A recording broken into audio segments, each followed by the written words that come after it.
Welcome to the panel of the Retrokompott podcast in context of the B3 Biennale of Moving Image. Thank you for inviting us. And my name is Patrick and I am one of the hosts.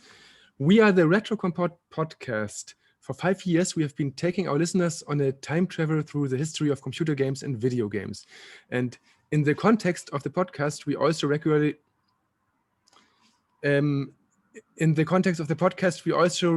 interview legends from the scene, and the participants today were also guests there. You can find us at retrokompott.de. In addition, we also broadcast a video get-together on Twitch from time to time, where we play old games together.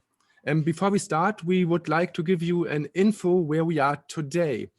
We have founded a small retro oasis in Hamburg, a museum with over 50 exhibits. My colleague, co-founder and co-host Robin, is also in this location and will show you a few exhibits with interesting games from time to time. Robin, are you ready? Bienvenue and welcome to our Playable Museum. My name is Robin and we started about 30 years ago in the games industry, from a games rental, purchase and sales shop to a club for the preservation of the game culture to our small museum we are right now. We have always accompanied the retro scene. Of course, at that time, this was not yet retro. Luckily, despite other jobs in our company, we never lost sight of the old devices and games and store them over the years. Like with good wine, the older the better, you know. At some point, we had to decide what to do with the stock, and through our experience with the podcast, there's sometimes over 10,000 retro fans at the month joined our channel. So we decided to make the collection public again. As a public museum, for visitors, small events or celebrations, we want to make a journey into the past. This is the current place, and it's fascinating to see that not only contemporary witnesses are interested in such a journey, younger people visit us and play and study the games and computer graphics and computer art of the past. Due to the corona pandemic, the project was almost destroyed. With help, we would not exist anymore. And we are still looking for supporters for this project, because there is nothing better than to see happy people going home at the end of an evening after an event. Every day, we continue to fight for the preservations of this oasis to play culture. I will interrupt the panel from time to time and show you individual games and hardware that were graphically and artistically interesting in their time period and have influenced the history of computer games. But before that, we will continue with the panel. Yeah, of course we are not alone here today. It's about graphics and computers, and we are lucky to have an expert with us in our team for a long time, who has been working on C64 games for companies like Starbyte, Magic Bytes, and various publications in the demo scene. Iron Soldier, Stone Age, Invest, Rolling Ronnie are, for example, his early works. Assembloids, Karen and the Tangled Tentacles, the newer ones, as he still pixelates for old computers and consoles, and he's also responsible for parts of a current high-quality graphical implementation of Eye of the Beholder on the C64, which will be ready soon. We are proud that he's also a member of the extended team of our podcast for years, and that he joined us today as a co-host and expert. Welcome, Oliver Lindau. Yes, hello, Patrick and Robin. Yeah, as you have said, I've been quite a long time with computer graphics and stuff, and I started my stuff somewhere in the late 80s, and have been a computer graphic artist for computer games from 1990 to 1994, about the time, and left the business back then and got back to the business, not to the business, but to the demo scene somewhere in 2008. For some years, did some demo stuff, did pixel art mostly, and after some years, a friend of mine asked me to do graphics for games again, and in 2015, I started with this thing, and well, where the thing went back then. Yeah, of course, we have also international guests on this panel today.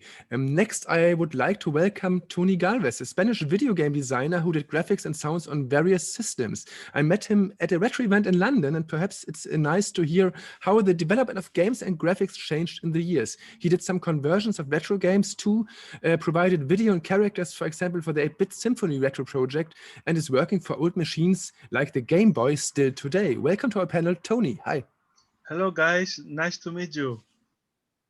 Yeah, one guest will join us some minutes later, but we have a special one too. And it's a special honor for us to welcome the next participant of this round. He worked for more than 30 years in the game industry on more than 300 titles as artist, game designer, manager, producer, and author. He worked for Imagine Software and Ocean, for example, and has been involved in several games for the Sinclair ZX Spectrum, such as The Neverending Story, Leaderboard, Miami Vice, Highlander, Terra Cresta, Silent Service, Platoon, Target Renegade, SimCity, and more. He is a true industry veteran and computer artist, a retro legend. Welcome, Simon Butler. Welcome. Yeah, I do prefer the name veteran rather than legend. I don't know what I've done really that people like. Just haven't left the industry. I stick around like a bad smell. But yeah, I'm busy at the moment. Today I was finishing off some pixels for a Hamburg company, Crazy Bunch, doing some old school pixels for a new Leisure Suit Larry title. So yeah, I keep busy. I like to think that I'm okay. I'm far from one of the best. There are people out there who are infinitely better than me. And hopefully I'll get a chance to name drop some of the amazing artists that are out there. Yeah, the next participant is joining us in the background. We have to wait some seconds until he's here, but we can start with the first round if you want. It would be interesting for us. How did you get the idea to create graphics for computer games? Who's going to go first? Oh, okay, I'll go first. I had no thought about about being a pixel artist. I loved the arcades. I loved the arcade machines, and I was a great fan of all the games. I spent way too much time and money. And then the industry, it wasn't even the industry, began. Companies started appearing. There were several in Liverpool, and a friend of mine asked me to do one job. So I went, did this one job. It took 2 days. It was the best paid job, or the best paid 2 days of my entire career. And I thought that was it. I was finished. I was going to go back to London, work in advertising, but life had different plans for me. So my advertising career never really took off. And I found myself back in Liverpool, and I just thought, well, I'll do a few more computer games and then head back to London. And 37 years later, I'm still here. So I'm either doing something right or doing something wrong. I don't know. It depends on who you ask. Tony, why did you create graphics for computer games? Well, since I was a kid, I always loved to draw, and computers and consoles always fascinated me. So I decided one day I would like to do graphics for video games, and then I saw the Spectrum, and I met the Commodore Amiga, and I started playing with the Deluxe Paint, and I were quite satisfied. It was quite satisfying.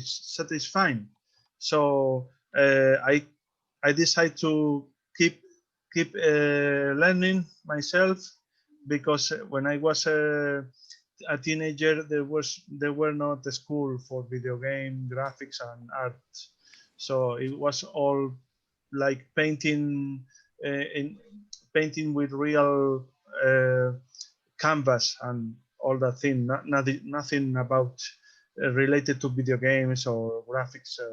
So I learned myself all these years, and I found that I worked in more than 30 games in all my career. So it's pretty amazing to be like that, you know, to work on all those games for different systems.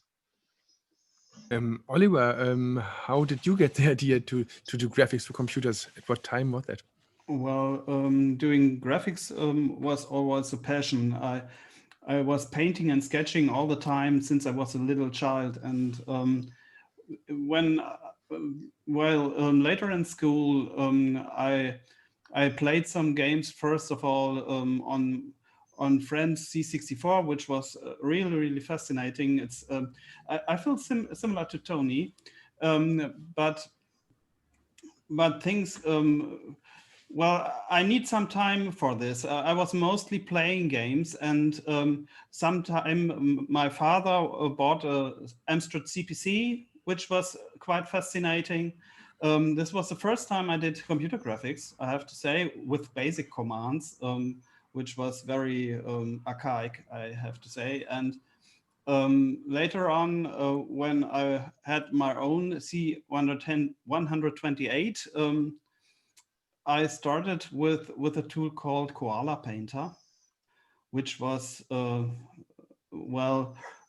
from today's perspective, it was quite an adventure, because I did not own the original and had to use the original. I have to say that there was something like, it was very like sketching, because you had a tablet with a pen to paint pictures, and I do not own the original and need to do this with the joystick, and the controls were quite they were not very precise, and pictures took way much time, but it was quite fascinating. And after some time, then a tool came out which was called a Shoot 'em Up Construction Kit by Palace Software. And this was a kind of a game construction kit which has all parts which are necessary to do shooter games. And so you could do some animations with little objects. You can do background graphics. You could do attack waves and stuff. And this was kind of a passion from that moment. And I tried to get into the industry, which wasn't that easy, because I wasn't living in big cities where all communities were along. I lived somewhere in rural areas, and I took half a year phoning after company after company after company after company until one said yes. We can now welcome the last participant of this round. He's now online. It's the editor Richard Löwenstein, who has worked for Amiga Joker and PC Joker for a long time as journalist, and was later also editor-in-chief there. Even today, he's still well known in the retro scene, and in the last years, he introduced a game series called Reshoot, now working on the third part for the Amiga. Hi, Richard. Try to switch on the micro, please.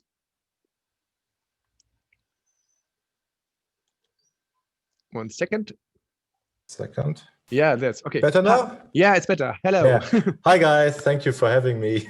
Hello, Richard.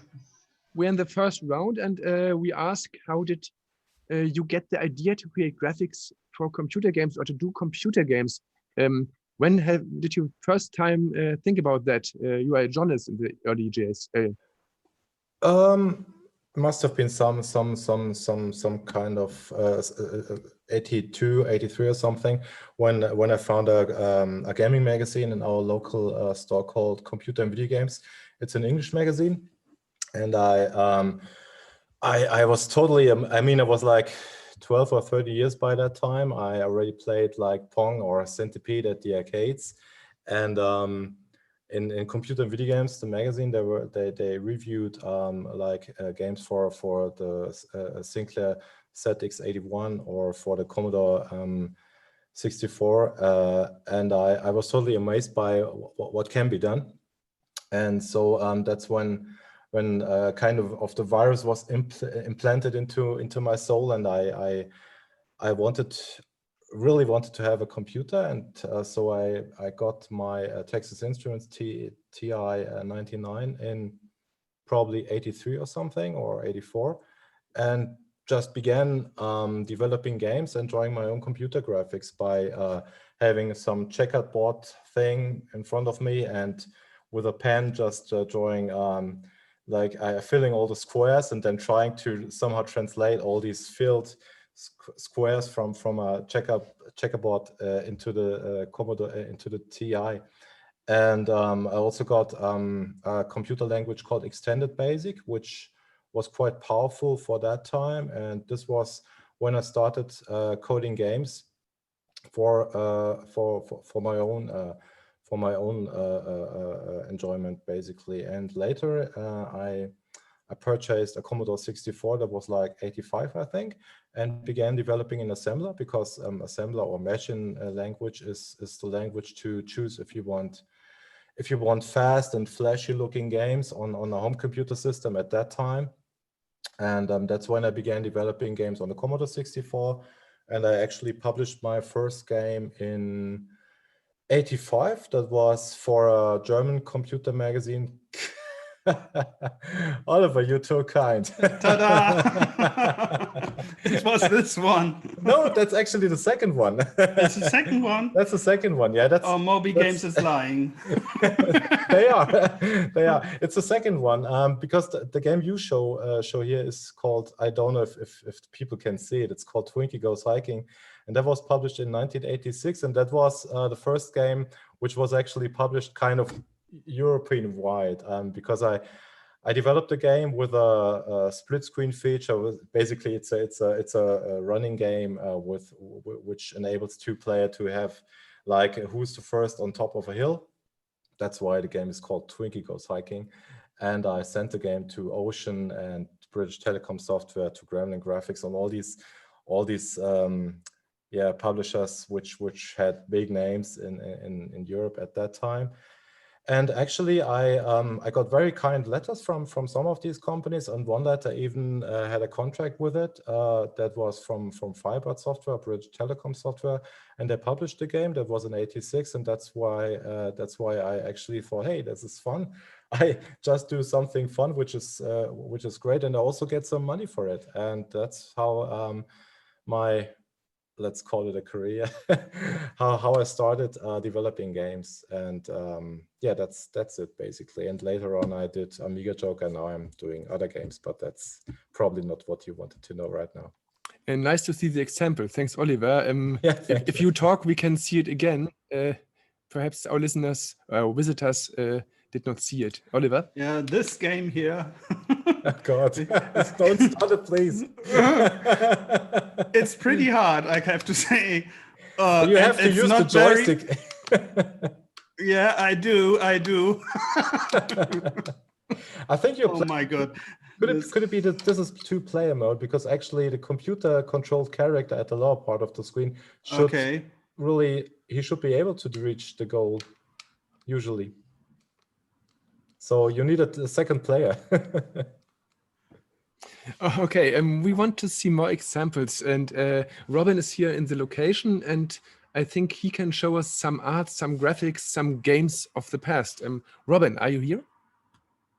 Yes, I'm here, and as you see, I got our first piece of technique from the, in this case, it looks a bit modern, but it isn't, because the first model of the Atari 2600 was first called Atari VCS, or Video Computer System, and it was first made or found in September the 11th on 1977. So I wasn't even 1 year old when this thing came to market, but it had a different shape at first. It was a bit more stylish with a wooden front, something you see in American cars in the days. Yeah, let's start with some infos about the system. So it's in the end of 70s. We call this game system a second generation system because you can put games in it, like this one, which I will show you soon. This one is, of course, an iconic game. The system itself has been sold 30 million times, and it has a 8-bit processor with 1.19 megahertz and has an astonishing amount of 120 bytes of RAM. It's not kilobytes, it's not megabytes, it's bytes of RAM. And this thing, as I mentioned, sold 30 million times. And I show you why it's sold 30 million times, because this is one heck of a game. I put it in, turn it around, and then I switch it on, and I will show you what happens right now on this screen. So you see, Earth should be defended, and you're the one who should defend it. So I pick the control, which is not the right one, but this is much easier to control. And I start it, and then I can move the base and shoot upwards. So it's just a second.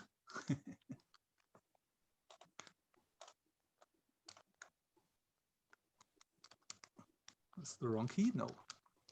So this game is from called Space Invader, as I mentioned.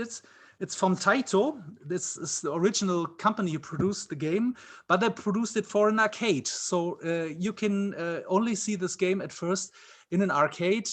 I mean, like a store with many arcades in it, and you pay for every game. And the Atari 2600 was a console where you didn't have to pay for every game. You just buy a game, buy the console, put the game in, and you can play as long as you like. And this was something impossible for at that time. And so the company sold so many games from this type of module. It was you cannot imagine. It was millions and millions, and they made $450 million profit with this game. And Space Invaders is considered one of the most influential video games of all the time. It helped expand the video game industry from a novelty to a global industry. And what does that mean is that 30 million systems from then, I think at least 10 million systems in the early 80s, which made it possible for bigger companies to produce video games. And this game for the system is from 1980 because it had a maiden conversion. And yeah, of course, we have it in our store or in our museum. And from time to time, some younger guys play it. And it's always funny to see 10-year-old girls and boys play a game from 1977. Yeah, let's move a bit. We've got something more here. So I take the camera, make some shaky movements. No, it's not so much shaky. No, don't show pictures here. So this one is our next participant. Just a second. At first, this one. Look at the beauty. The beauty of the VC20. It's Commodore's first try to produce a machine for the big market, not just for the expensive market. And so the Commodore VC20, you know it as VIC-20 around the world, but in Germany they decided to call it VC20. Yeah, to sound it not so strangely. If you got German ancestry or know what VIC means, okay, you got the point. This is a true home computer. It has a MOS processor with 1.1 megahertz in the PAL. It has 5 kilobytes of SRAM, so not bytes like in the Atari. And it was sold in this one is a German version. It could have been sold for 199 Deutschmarks or 199 pounds. And this is from 1981. And from that time, as I mentioned at Atari, many bigger companies thought about making conversions for home computers and video games. And so they made something which would be now would be impossible, this game has a Donkey Kong version for it. So as you see, Donkey Kong is of course a Nintendo game, and Nintendo always keeps it private, mostly. But in this time they thought, oh, so many VC20s or VIC-20s around, let's give a company a time to build a made a conversion. And so this one is a conversion, and this is the true graphics you will see. This is a much more modern version of a screen, because this is a flat screen, but it is a flat screen with a very good electronics within. So you nearly see as same crappy picture as you would have seen it on a television in the early 80s. And this game is firstly made in 1981 for the arcade, and Nintendo made a lot of money with it. And this version for the game is from, I think, 1983. So you got Donkey Kong, which is the guy here up. This is the princess. Oh, the princess is gone. And the funny thing is that if it changes the picture, you will see that there's a guy. And the guy, you would say, of course, this is Mario. No, this isn't Mario. This is the jump guy, because Nintendo later called him Mario and gave him a job because he was just a jump guy at the beginning. For many, this is here. This is Mario. I could move him if I would start it. So I'll start with 25 meters. And now I could move the Jumpman, aka Mario. Mario doesn't look so well, but he's in good shape, I think. Mario is dead. At least one of his lives. Another thing to tell, this machine was the entrance for Commodore in the home computer market, as I mentioned, and we will come later to another machine which is more common in German living rooms and around the 80s, but this one was, of course, a start for many. But now I will do another quick change of position. You can see now our location here. I just move around. And we take on the other side of the world. So this machine here is called MSX, and the MSX is something you would call also just as I mentioned with the VC20 in the game, a very strange behavior of companies, because the MSX is a cooperation between Microsoft and the ASCII Corporation. In 1983 to standardize a system, like you would think about video systems like VHS or Video 2000 or Betamax, something like this. And it was this system, not this one, but the systems you could see in the market was made by National, Sony, Pioneer, Panasonic, Samsung, Sharp, Philips, Canon, Yamaha, Toshiba, Mitsubishi, Sanyo, JVC, Fujitsu, Spectra Video, Goldstar, Hitachi, Kyocera, Yashica, Daewoo, Dragon MSX, and Casio. So this is just a standard, and they could change the shape. They could change many things about the machines, and it was just a standard. So it was much easier for the Eastern market to build something, not that you have 10 types of systems, you just have one type of system. And they even made it more easier for them because they made new generations, but the new generation always have to be compatible with the generation before. And so this means for Japan, aside of the Famicom system, which was of course a video game system, this one is more like it's a home computer, some sort of that. And it was a starting point for many series like this one. I will talk about later, Antarctic Adventure. It was a starting point for Bomberman, for Metal Gear Solid, for Parodius and Puyo Puyo.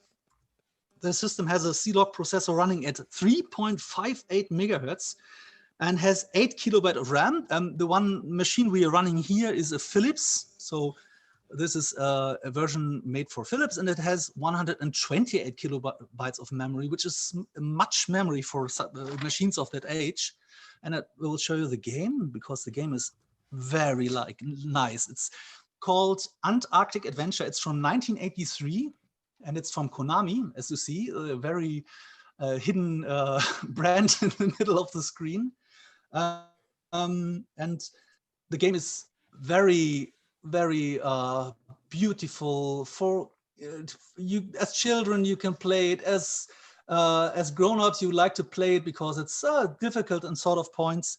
We can start it, and I might show you, because you have to control with the joystick the penguin, and the penguin has to run to the Antarctic, around the Antarctic, and you can do bad things like I just fall into the. I do have to turn around, and the graphical effect is very easy, but it works in my eyes. It's just some white ground and some spots moving, and so the machine doesn't have a problem with we call sprites, which have to be shown. This one is, there's not so much movement in it, we could say. Yeah, I have a third one, which I might show you now. A fourth one, sorry. Counting is not an issue here. And this one is, let's have a look what we take now. Let's take this one.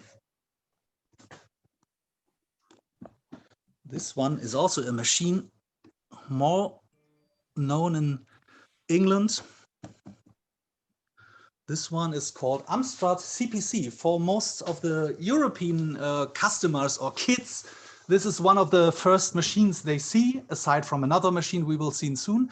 And the Amstrad CPC is from, as mentioned, from Amstrad. It's made from, it started from 1984 up to 1990, and it sold 3 million units. What you see on the right side is, of course, a tape drive. And a tape drive means you have cassettes. And on the cassettes, there you have the data. And what? Data on it? No music? No, it's data. It's as you would hear something, you can also put data on it. And so this was the easiest and cheapest way to produce in mass media, in mass production media that you can transfer to the people and do not take so much money of them, because games are expensive. And the games you can see now here is at least one of the better conversions. And the green is not an error of the machine, not an error of our smartphone, which is filming right now. That's the image. It's a green screen applied to the machine, because the switching supply for the energy is in the monitor, and it goes back to the machine. And Amstrad always wanted to build a machine which is cheap. And why using 2 power units for one computer? Instead, you put it on the monitor and give it back to the home computer. And then with this sort of machine, okay, it's a green screen, but you can also had bought it with a color monitor, which made it even more expensive. I think I've got the numbers somewhere here. I think it was 200 or 300. Here's the price, which made it 500 D-Mark or Deutschmark more expensive. And what you see is one of the most iconic brawlers, or I would call it brawlers. It's called International Karate Plus, and it's a version you might see in the US as the name Chop and Drop. You can choose one of the 3 warriors and have to be the last one standing, and then you have to do some nasty things with balls falling around. You have to defend them.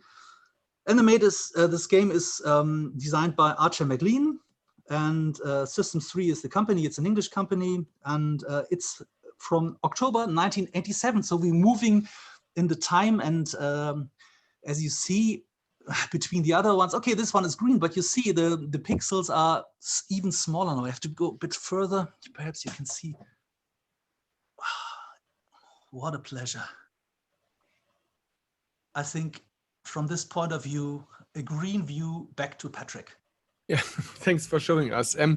We have another computer since some months, but we are not really compatible with it. Perhaps Simon can help us. We have a Sinclair Spectrum, and the Germans or some European countries. Which one is it? The one? It's a +2, I think. But the Germans or some European countries have problems with it, and we don't understand why the English industry or the English people like this computer. Can you tell us something about the special of this computer and the special of the love to the computer? We can't understand it.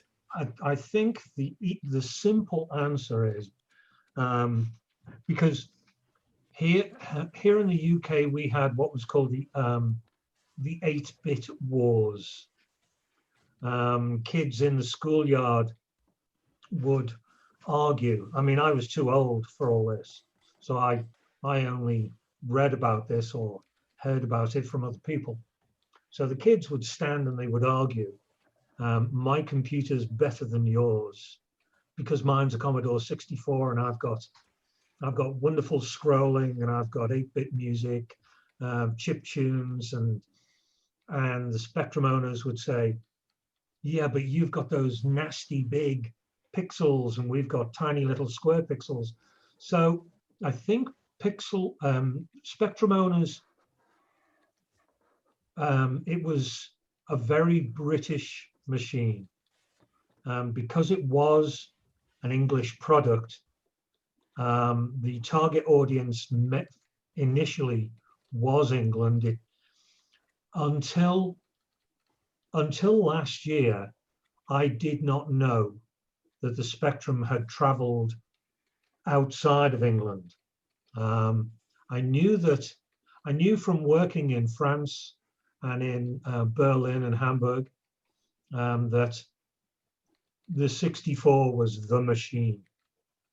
And I assumed that the 64 was all of Europe. But I went to Poland last year to a retro convention, and the machine from Poland for the rest of Europe seems to be the Spectrum. The Spectrum jumped right across Belgium, France, Germany, Spain, and Italy, and landed. As far as I Poland know, and it's very popular in Russia. I believe so. Yes, there are people in Russia creating absolutely amazing games. I mean, they are pushing. I think it's because the longer you have a machine, the more you can get it to do. There is a computer programmer here in the UK, very famous. His name's Jim Bagley. And he managed to get all of Dragon's Lair into the ZX Spectrum. It doesn't look like the video arcade game Dragon's Lair with all the colors, but it's Dragon's Lair. You can see what's happening on screen. And Jim keeps managing to get really big games into the Spectrum. So the longer you have a machine, the more you can make it sing and dance. But I think the love affair was because it was English. People, Alan Sugar, the guy behind Amstrad, he was hoping that the English market would like a second English machine, the Amstrad, and it was never as successful. I mean, I liked all three machines, mainly because I developed graphics for all three of the 8-bit machines. So I had no real sort of preference, one more than the other. I mean, I liked the Spectrum because of the square pixels. So when you drew something on the Spectrum, it looked like what you saw in your head. When you drew something on the Amstrad or the Commodore 64, you had these huge wide pixels that were 2 across and 1 down. So well, but only because people were addicted to the multicolor mode. C64 had the same graphic modes as the Spectrum with a higher resolution, but almost nobody used it except for conversions of the Spectrum. Exactly. Commodore 64 owners wanted, because of the color limitation in the high res mode, 64 owners, they wanted every color. Well, it was a joke we used to have. We used to say, Commodore 64 owners want every color on screen at once, flashing, and that's because you could. And some of the 64 coders that I worked with, once they started getting technical and getting sprites in the border and being really clever, I mean, some of the demo guys now are just doing unreal things, but people would not accept. I mean, I actually did a game in high-res mode because I wanted the graphics to look like the arcade graphics. The game was called Athena, and one of the reviews said the graphics looked like they were drawn by a blind monkey. And they were probably right.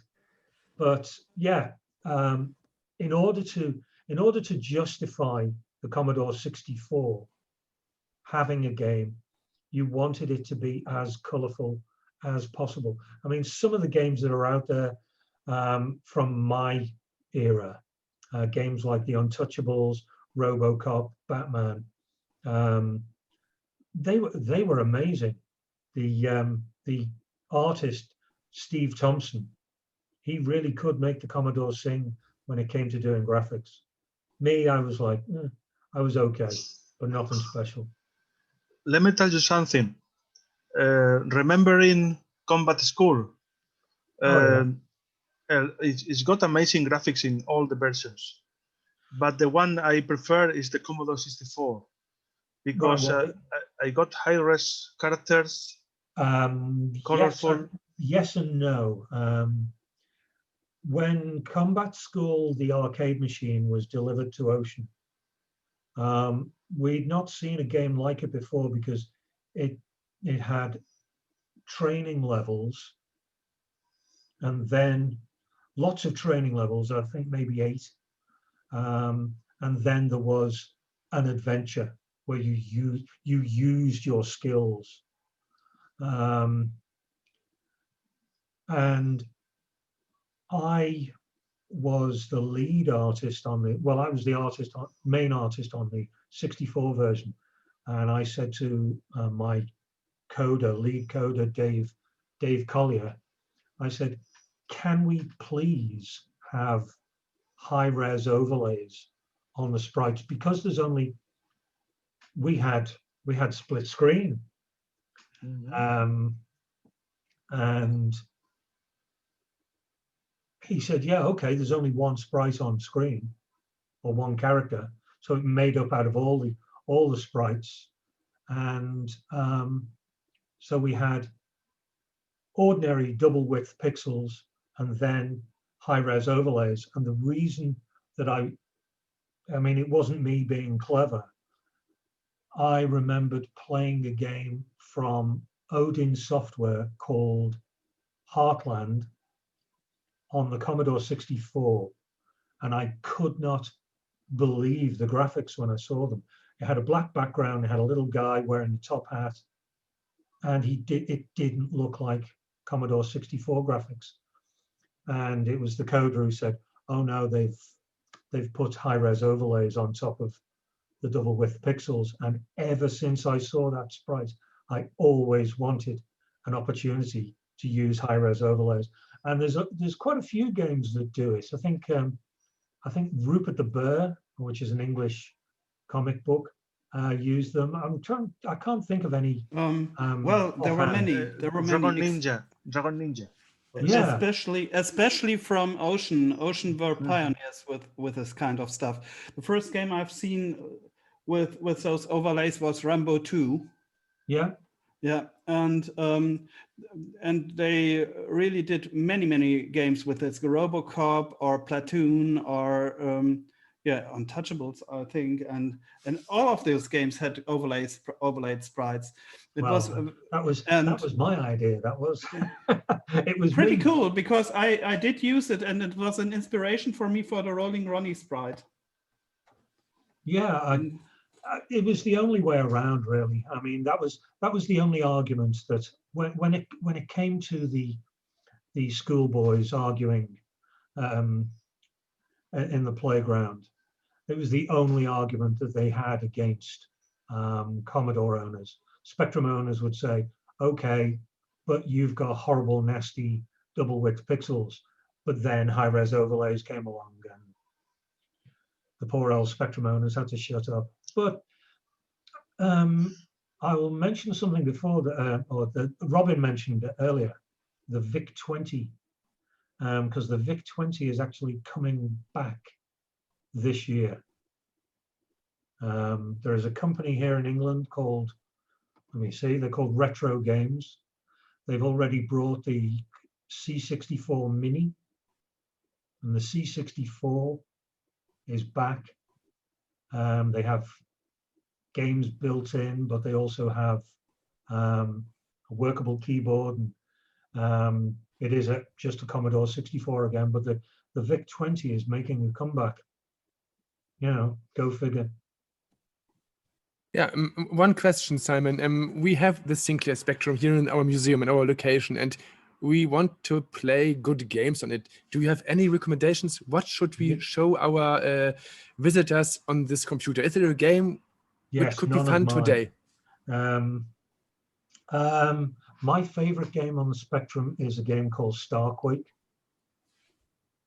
It's by Bubble Bus Software. The coder and artist is a guy called Steve Crow.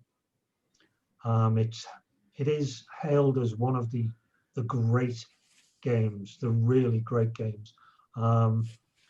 If you speak to Spectrum owners, they will always say Jet Set Willy or Manic Miner, because they were really two of the first platform games.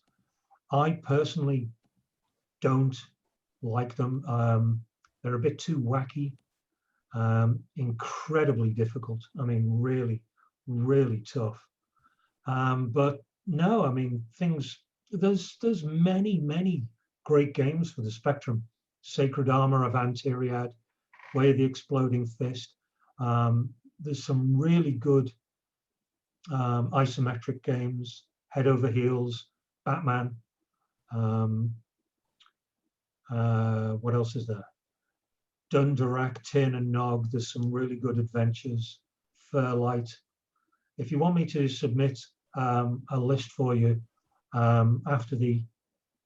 after we've finished, quite happily do that. It would be great, because we want to show this computer too, but as I said, we don't understand it in that way like you understand it, I think. The thing is, the Spectrum has, and I didn't realize how many fans it had. And 2 years ago, they ran a Kickstarter to create the ZX Spectrum Next, which would, if Sinclair had survived back in the 1980s into the 90s, the hardware that is now on the market, this is what the next version of the Spectrum would have been, but the Spectrum just died. So 40 or 35 years later, here's the ZX Spectrum Next. So they managed to get a Kickstarter going. They created 3,000 ZX Spectrum Nexts, and we thought that was it. But the demand came back, and they asked for a second Kickstarter, and the Kickstarter was on British TV, because let me see if I can find the actual figures. Here we are. They asked for, it doesn't say what they asked for. Within 2 days, they had £1 million. And they didn't want that. I think they wanted 700. I think they wanted maybe 500,000. And within 2 days, they had £1 million. By the time the Kickstarter finished, it finished with £1.8 million. So there is a new ZX, a new Spectrum. All that means is there's going to be 8,000 more. So there'll be 11,000 ZX Spectrum Next. But the ZX Spectrum Next can run in 48K mode. It can also run in a very, very high powered mode. It's like basically it's like an Amiga. There's 256 colors on screen, chip tunes, full stereo sound. It's an impressive machine. I had one, but I knew I would never ever use it, not even to create graphics. So the day I got mine, I sold it. So I got mine for nothing, and I sold it for £700. So. Okay. But yeah, I'll submit a list. It just depends which machine you want to use, or if you're loading from cassette or loading from. Yeah, we are loading from cassette at that moment, but we have a SD card solution too. It's no problem. We try to find good games, and for us it's plenty. really difficult. It would be interesting. No, there are plenty. Okay. Yeah, don't worry about it. Yeah, it would be interesting for us too. We are here in a round with with persons who made graphics, and it would be interesting to hear if graphic on computers always had artistic aspects.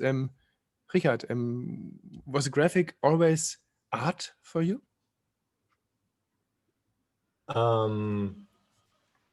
Well, I'm not really a graphics guy. You know, I did the graphics for my first few games, but I'm not unlike for example, Oliver, who really is a master of arts. I'm just trying to. I always tried to just fill my code and my sound with some visual stuff, which is not too ugly. Actually, I think in the computer graphics are in the early years, like in the 80s, they were largely defined by technical aspects, what can be done and what needs to be done in order to make the game recognizable. And I think that to call computer graphics art, we need to really go to probably the 90s or something, where artists really, where the visual stuff really was able to get into your heart and fill your soul with joy or with tears or whatever, because that's, to me, that's what art can do. Art is when it's able to really fill humans with any kind of emotions. And I think the games we are talking right now from the mid of the 80s, they probably looked good and they made you probably want to reach another stage, another level, just to see how the graphics look there.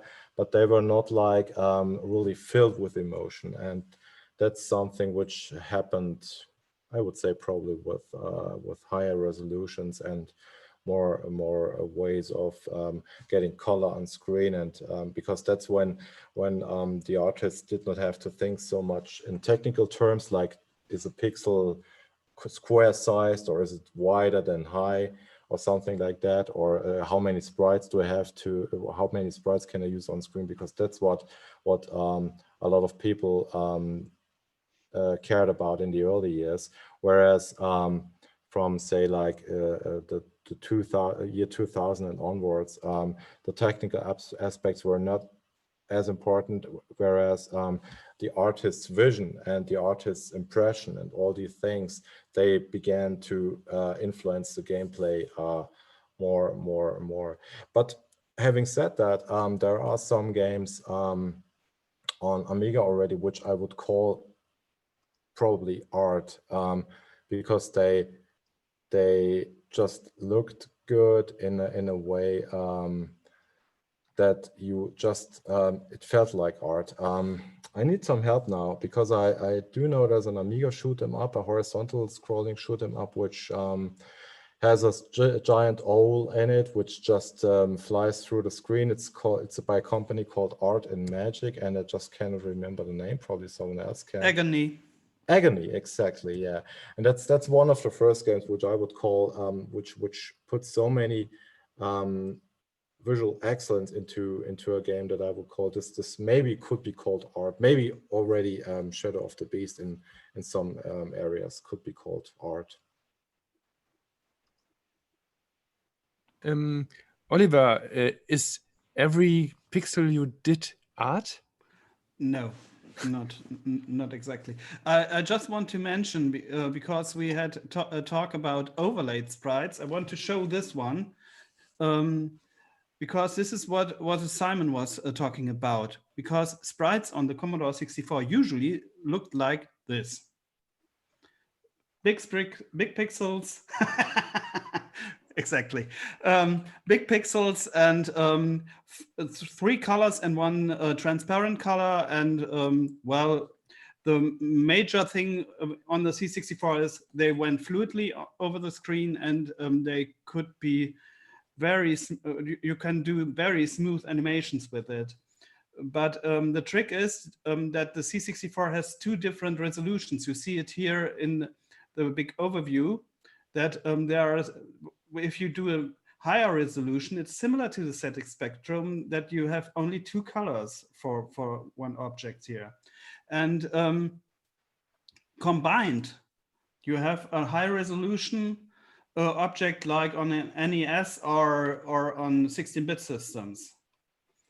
But back to your question, I don't think that everything is art, but I think it depends. Back in the day, I was mostly comparing graphics on a C64 with cartoons. It was not exactly a form of art, but there were these animated objects which looked really, really nice, and backgrounds that looked really, really nice. But mostly it was like 2 layers over another. And well, there are some that are pretty amazing back then. I think one of the games which was highly praised in my with my friends, it was the game Interior. I remember it was pretty amazing. And there are some others like graphics which were done by the same guy who did Defender of the Crown. He started on the C64. It was a game with Jim Sachs, exactly, who did a game with it wasn't a game, it was a demo only, with dinosaurs and something like yeah, a flying object. It looked incredible. And also games like Defender of the Crown also, they have very interesting graphics in it, and I would call those graphics art, but not exactly in the term of the game. It was like the game implements art, but the game itself wasn't art, in my opinion. But most games, I think, were more technically driven, and that was also the way I was thinking. Exactly, especially when you think about how graphics for the backgrounds were made with those tiles. You have lots of tiny objects which are like these square things here, and to put together like a puzzle. That was the background from a game. And I didn't expect this like art, like a form of art. This came later when I didn't think about the restrictions anymore. I was just doing stuff. Then things became more artificial, I think, more like an art form. The same question to Tony. Did you create art, or what do you call your pixels? Well, I never thought this was art. Just when you create pixels, like I create, I'm thinking on someone that looks cool, or I want to represent some form of character or background, but I never thinking on art.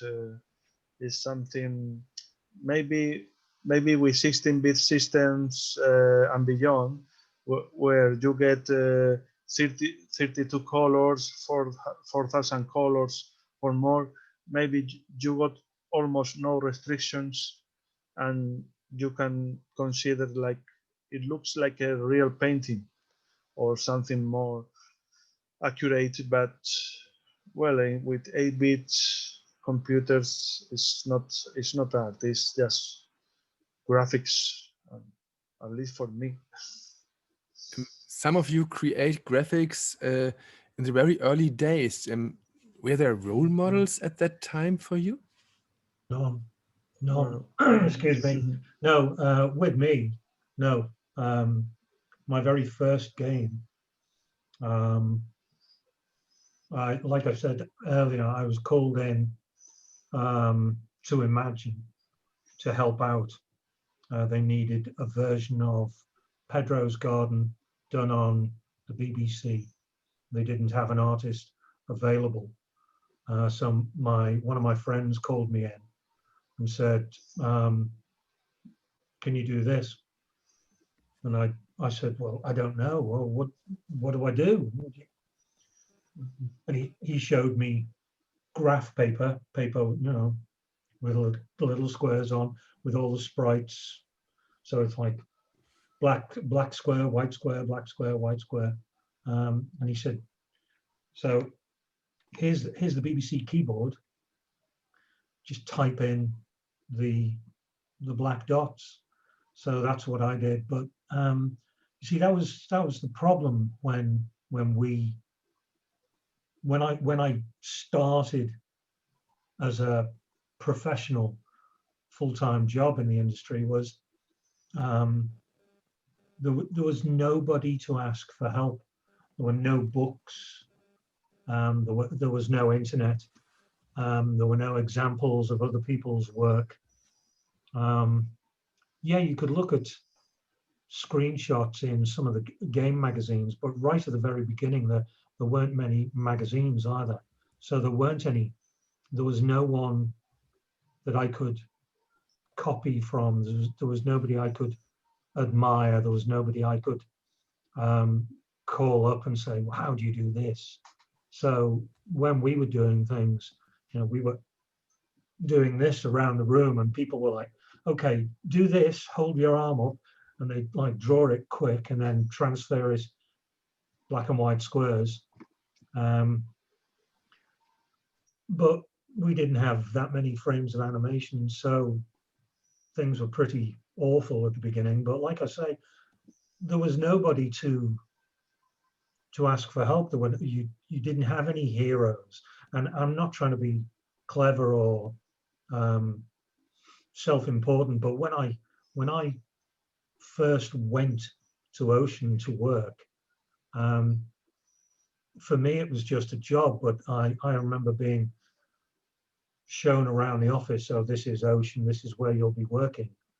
And my boss was saying, and this is Mark, and this is John, and this is Stephen, this is Simon Butler. And people were going, oh, that's Simon Butler, you know, because I'd already been in the industry like, I don't know, 5 years or something. So I was a veteran already by the time I got to Ocean. So I suppose I was a hero to some people. But no, there was nobody other than my friend Steve Kane, who was an amazing 64 artist. Well, he was just an amazing artist. I admired what he did, and I learned a lot from him.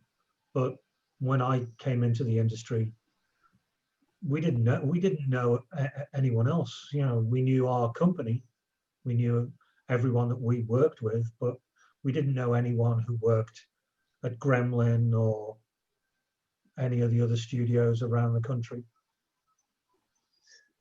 When I started, it was much easier for me. In 1992, I get to work to Beat Managers. It was a Spanish video game development studio for Game Boy Color and PlayStation at that time. And after using Deluxe Paint 5 on the Amiga, I had to use Deluxe Paint 2 on the PC. It was a little bit painful but we got that, and we get some tools to convert sprites and other things. Much easier than in the beginning of the 80s, obviously. And the graphics for the Game Boy Color was something similar to the Commodore 64. You have 4-color sprites and 4-color characters, background tiles, and it was kind of strange doing 8-bit graphics at that time, near year 2000, when PlayStation and big 3D games was around the industry.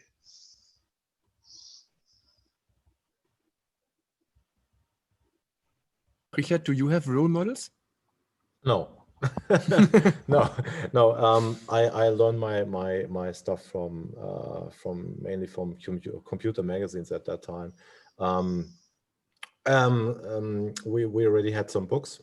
We had magazines like Happy Computer or 64 or Amiga, and they had all these magazines had workshops in them, which enabled you to learn how to use the machine's abilities and how to get the best of graphics from these machines, not only in technical terms, but also in kind of which colors to use, which are complementary, how do you apply shadows to stuff like that, how do you get high-res sprites, or how do you combine high-res sprites and lower sprites on C64 in order to enhance the visual appearance and to make the character look more lively and more believable. But these were not these were just anonymous features in magazines, and they were not connected to any names.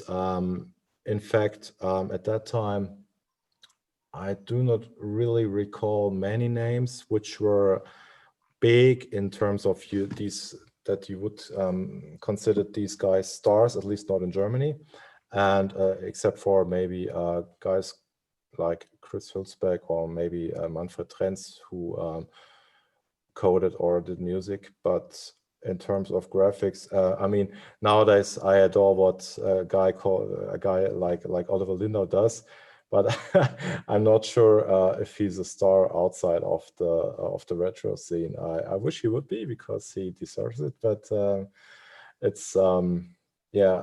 As for me, I didn't have any stars. No. Oliver, what did inspire you?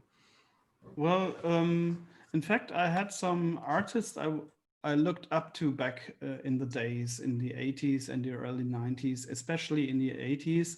There were names like Jim Sachs or Karen Davis or some other people. I think in terms of animation, for example, it was Robin Levy, which did incredible stuff on the C64. And well, I checked out those games and I checked out how they did the graphics, but well, my own stuff wasn't really good at this time. And what those people did was pretty incredible. But the interesting thing is that when I got to the industry, I was doing the stuff for myself. I was learning for myself. The thing is that and then I had some objects and I had to think about how to solve this, how to do this, how to do animations with less frames and stuff like that. And when I was dealing with it, I found my own style for some reason, and this is something what I seen way when I left the industry. I started doing pictures again about 2005, and that was also the time when I started again pixeling. Then I did the things my way. I didn't check out what other people did, and I think this is quite important. It's good to have a start when you have some reference stuff to check out how things work. And well, talking about the C64, the first thing that is pretty challenging at first, and nobody is thinking about, are the restrictions, or the static spectrum even more.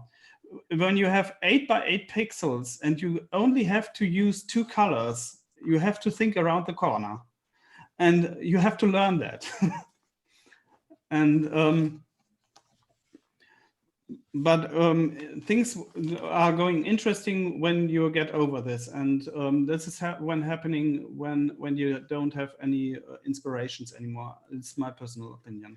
You know what? I need to mention Jordan Mechner right now, because I was thinking about it, and then I thought, well, yes, I had a role. Actually, I had a role model when I did the Commodore 64 conversion of Persian Gulf Inferno. And I thought I was in no way able to do a really smooth running soldier.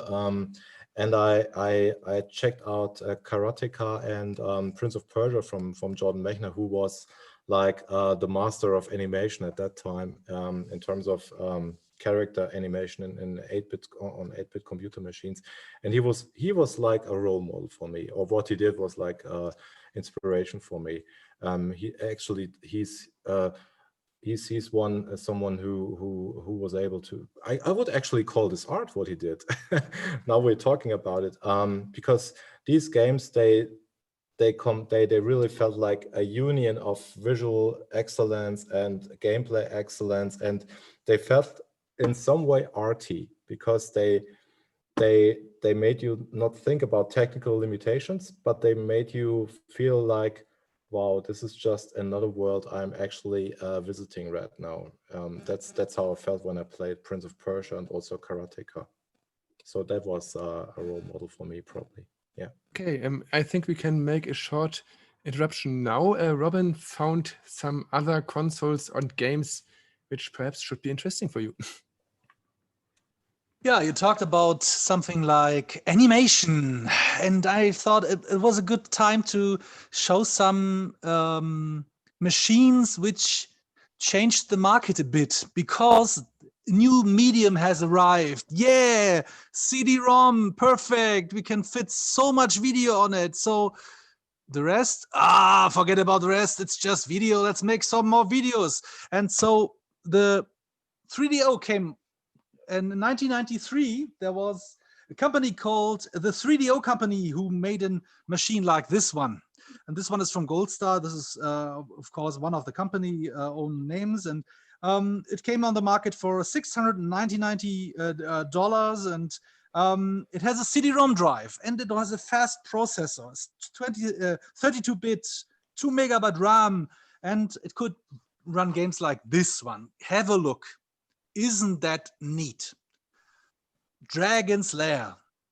It's a game, but it's a video game with just video. So if we could talk about the origin of the game, it was one of the first games in the arcades with supreme graphics, because it runs on Laserdisc. So the predecessor of DVD or CDI or digital video disc, how you might call it. This game has just one big problem. It's you see a video or a movie sequence, and then you have to press one button, and only the one button at the right time leads to the next part of the game. And so this game is an animation, like a film, like a movie. But if you run it perfectly without any errors, it takes only 12 minutes to play it. And if you watch all the sequences around it, it takes 22 minutes. It's 50,000 frames of animated work. So in my eyes, these consoles coming from 1993 on, many of the games are mostly eye blinding. It's more video. It's new, so everyone want to have it, but it's only new. This one is a funny thing. The producer or the creator is Don Bluth, and he worked for Disney. And I want to show you a totally different design, a totally different thing on the other side of this table. So let's go around it. Because there's another console I like to show you. This one, this small. Isn't it beautiful? There it is. I come on closer. This one is called TurboGrafx, or PC Engine, as you might like it. And this one has a immensely impact on the market, because this is the first console you play on, and this one has a type of arcade gaming, but it has small HU cards, and I showed it. This one, it's like a small memory cartridge, like you have an SD card in a digital camera, and it's only some kilobytes on it, but it runs games like in the arcade, and it's perfect. And like this one, R-Type is one of the most iconic shooters from the in the end of the 80s. The game first came in the arcade in 87, and this one is, I think, from 89. You see on the lower right of the corner. And the TurboGrafx came on the market as a niche system, and it got a massive #1 Japanese playing machine with immensely Japanese titles. Mostly you won't find in Germany, and even won't find any German or European or English titles, many Japanese titles. And this thing is sold very cheap, and it sold massively, 5.8 million units sold. And the games are mostly type of this one, so shooters. And if you would see the version in the arcade, and see the version here, okay, it differs a bit, but it's for 87, this thing is, or for 88, 89, this one is a massive impact. In my eyes, these are the differences. On the one side, you have the machines with CD-ROM drives, mostly video and audio, and the other ones very well programmed. So two totally different things, but most of the people loving machines would mostly pick this one instead of the 3DO. I got the PS Engine console with many games, and I think if this console if NEC will distribute the console in 1987 in UK and Europe, it will be amazing. It will change many things.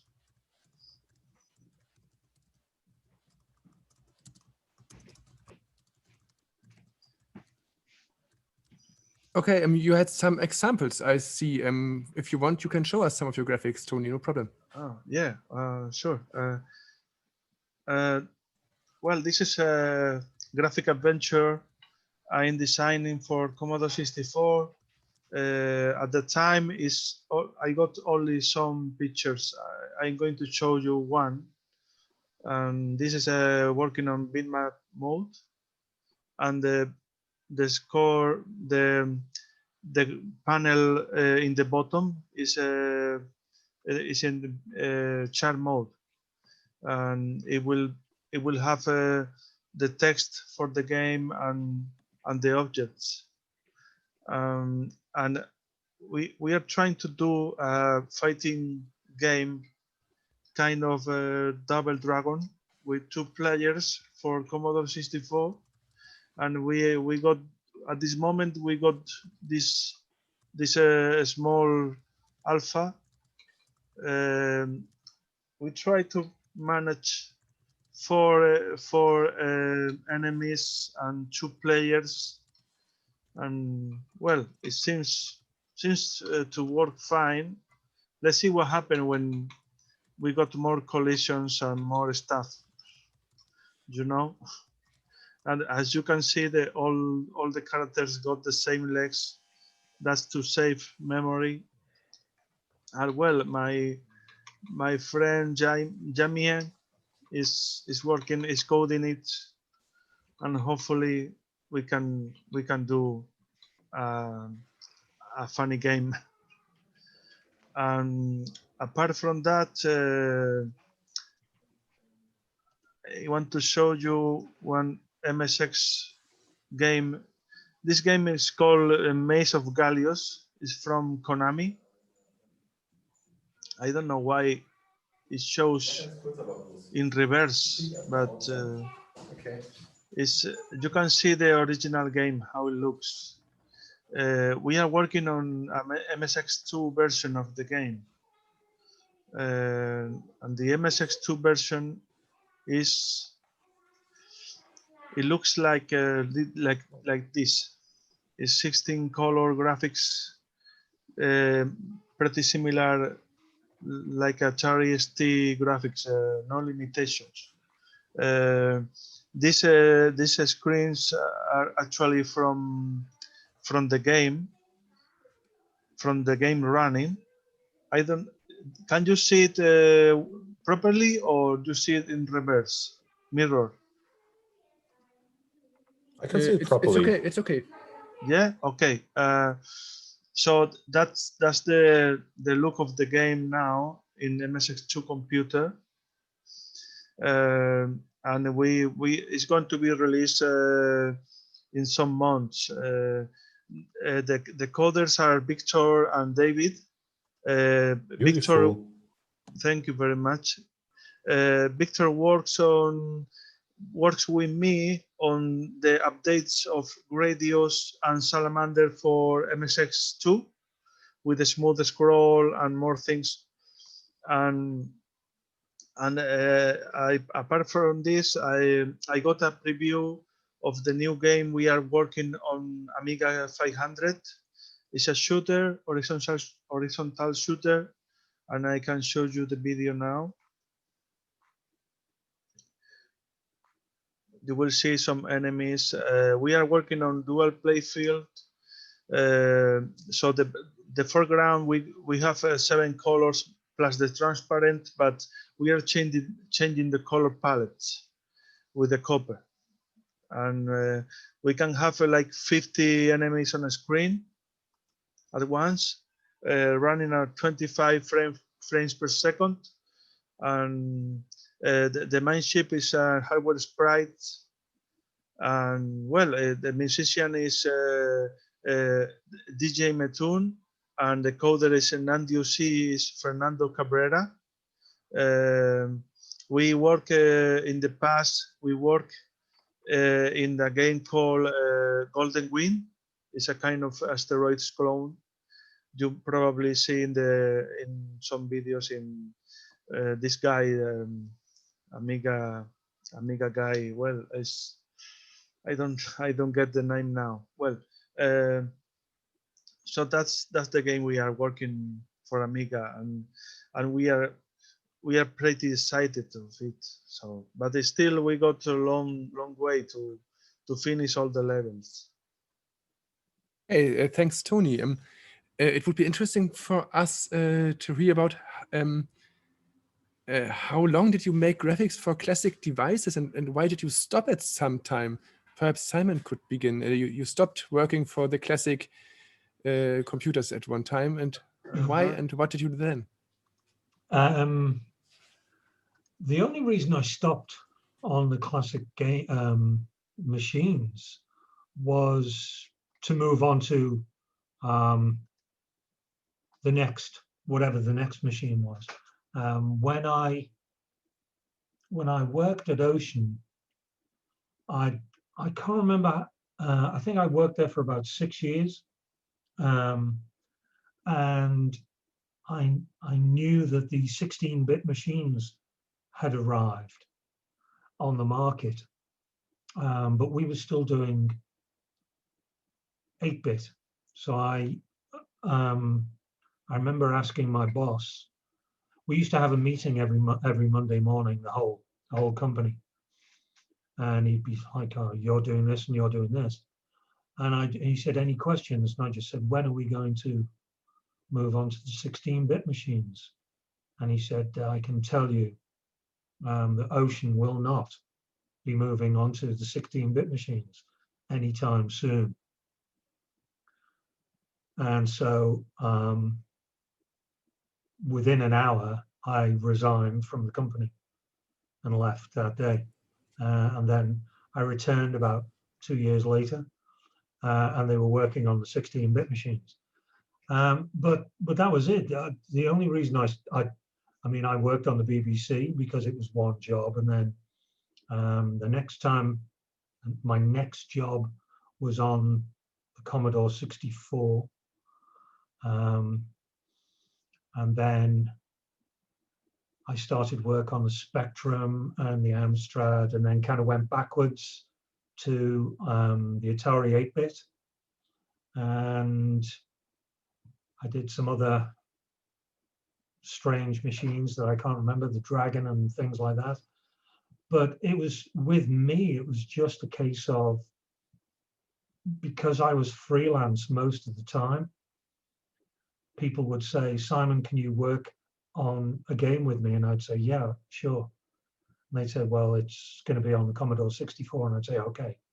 But then when the 16-bit machines came along, then it was the Atari ST and the Amiga.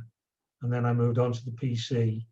I did a few polygons, not many, on the PlayStation. But then I went backwards again and did Game Boy Color, and I'm now I'm doing, what have I done recently? Oh, I'm starting graphics for an Atari Lynx version of a game. It's just people contact me and ask me to do pixels, and I'll just say, okay, what machine's it for? What's the limitations? So I really haven't moved away. If somebody wanted me to do a Commodore 64 game and they were prepared to pay, then I'd do it. I don't work for free, and I don't work for fun. It's a job. You know, I've got bills to pay.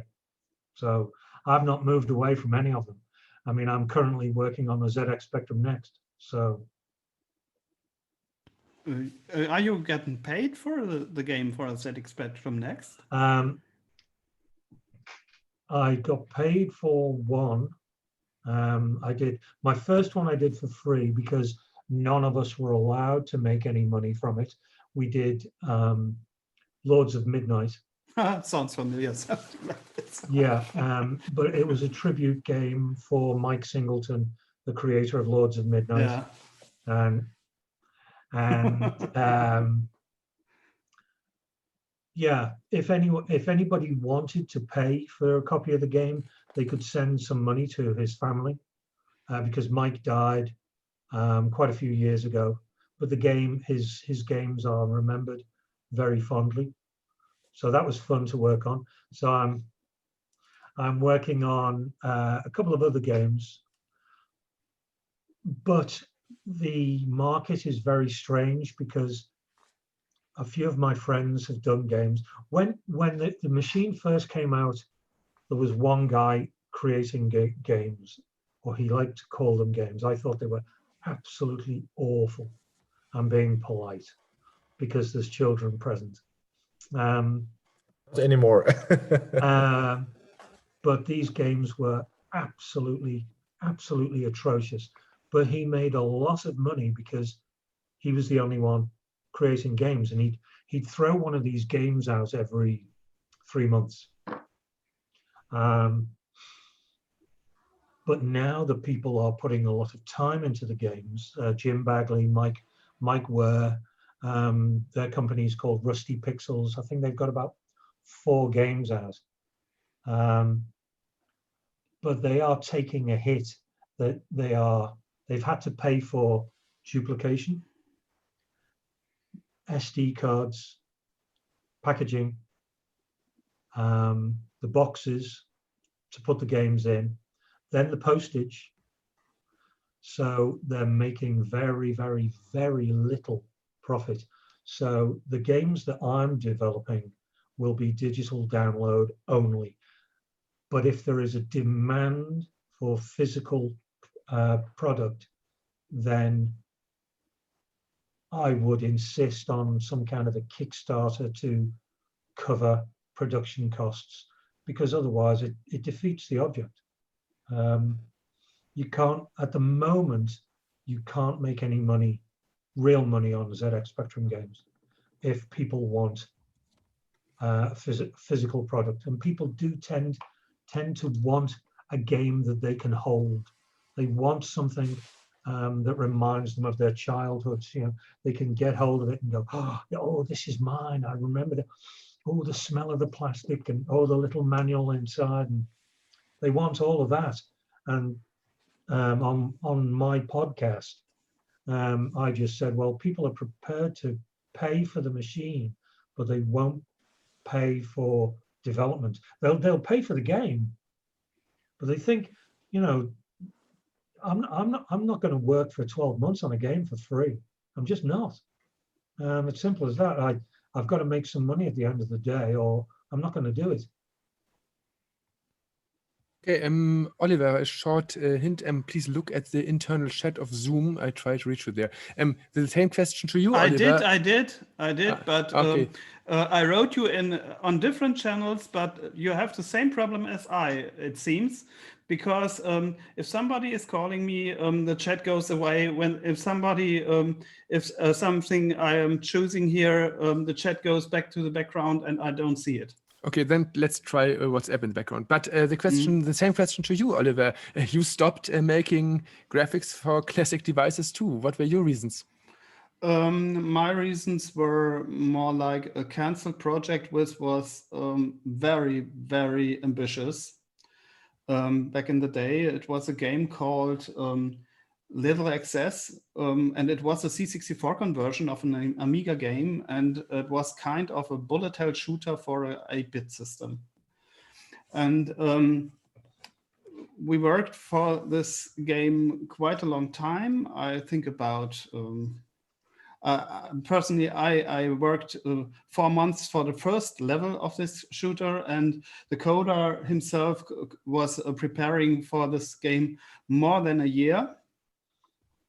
And we already knew that we need another year or so, and the market situation was went right down for the C64. It was in late '92, and we were already said that retailers, they won't guarantee that they take the game anymore. And as I said, I was almost working half a year, and the coder was almost working a year, and a year before you are told that this game won't make any money, most probably. And for me, this was I was very young that age, and I knew what we were making there.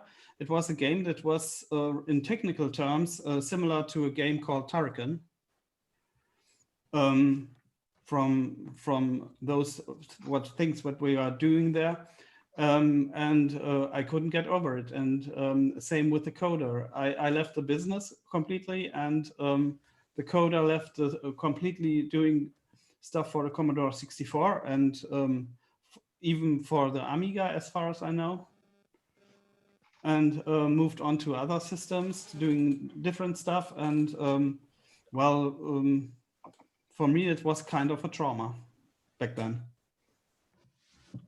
Yeah, thanks, Oliver. It's not. It's a sad story, and I hear that story in a lot of interviews with other senior persons too. It's a problem a lot of people had in that days. But now a lot of people. Yeah, Tony. Yeah, in my case, when I was working on Game Boy Color games, I already wanted to do games for Amiga, but I didn't manage to do it until 2018 when we work and we released Golden Wing. So in all those years, from 1993 to now, I managed to work on MSX games because I knew more coders on MSX than on Commodore 64. And but I never left the classic machines. But it was something about knowing the right coder or the right person to work with, and I was never thinking I'm gonna be rich, I'm gonna earn a lot of money. No, on the contrary, I think it's PC and consoles, modern consoles, they got the money, and mobile games. But it's really funny to work on classic machines like Amiga, Spectrum, Commodore 64. I tried to do Outrun remake for Spectrum, and I get a very early alpha, and and the coder doesn't want it to continue. So, but I never stopped trying to push myself on working on some game for Spectrum, Commodore, or any classic machine.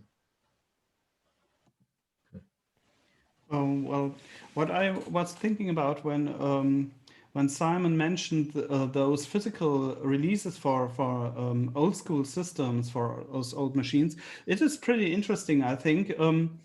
I remember it was about 2011, and back then there was a competition on the Commodore 64, which somehow was kind of the start of this movement that people are interested in. This was the RGCD competition, where people were making games for cartridges, C64 games for cartridges, 16K games. That was the rule of the competition. And every game was released in a physical release with a nice little box and a physical cartridge, manuals, full color manuals with this. And it was a total success. The whole bunch of games were sold out immediately. And for some reason, this became something which was, yeah, it was something that happened every time, and even more. It's not the big numbers, because most of those games were sold about 200 to 500 units or so. But it was a steady thing. And I was always wondering about other machines if there was something similar. And I think on the Amiga, there are small steps going that direction.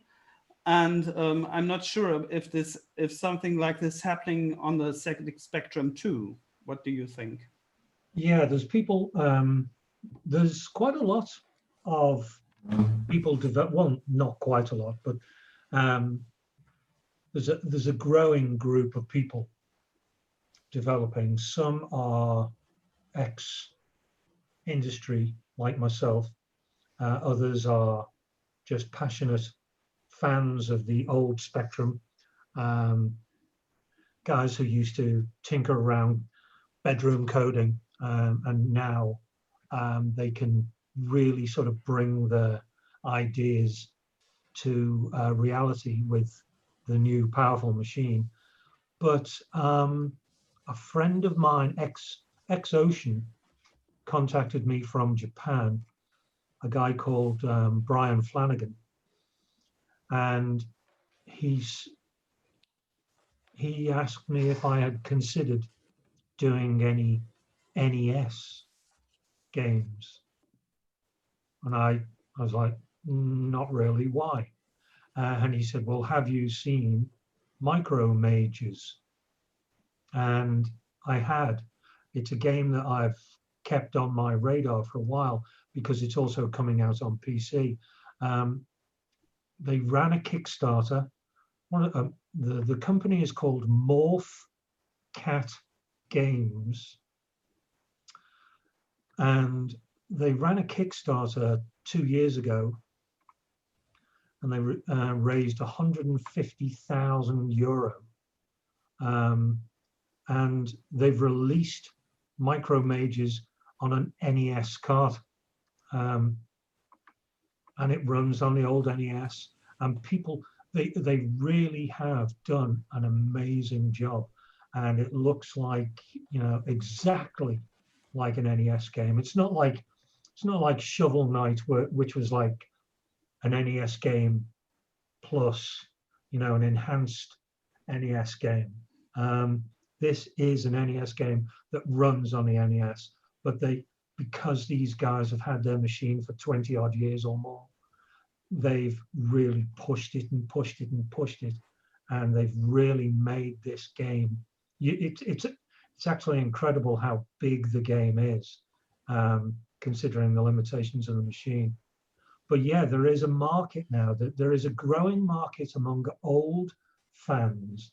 It's not, you won't find your young gamers. I was having this conversation with a friend, and then they were asking me about emulation, and they said, do you think, because Nintendo are so precious about their games, and they won't allow ROMs to be stored online, and they said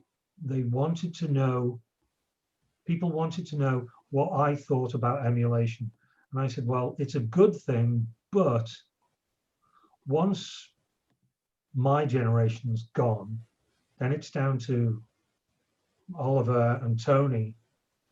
Well, you guys are younger than me, and there might be one generation below me, but in 20 years' time, no one will be playing on the Spectrum.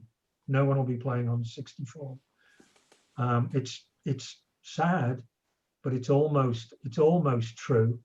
The number of people who will play on those machines in 20 years' time will have dropped dramatically. But that strangely, during those years, between now and then, there is a market for, like I said, the Commodore 64 is back. There's a new one on the market. There's a new VIC-20. There's the ZX Spectrum. There's a new Atari machine coming out. There are new versions of the old machines reappearing,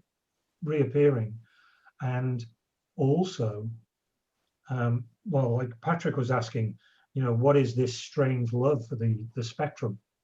If you try and buy a good Spectrum in the box, an original Spectrum, you are paying big money these days, really big money. And it's not because of what the machine can do or what the machine's worth.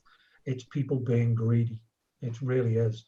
You know, it's like, no, I won't sell it for £100. I'll sell it for 700. I'll sell it for 1,000. And it's not worth 1,000 really.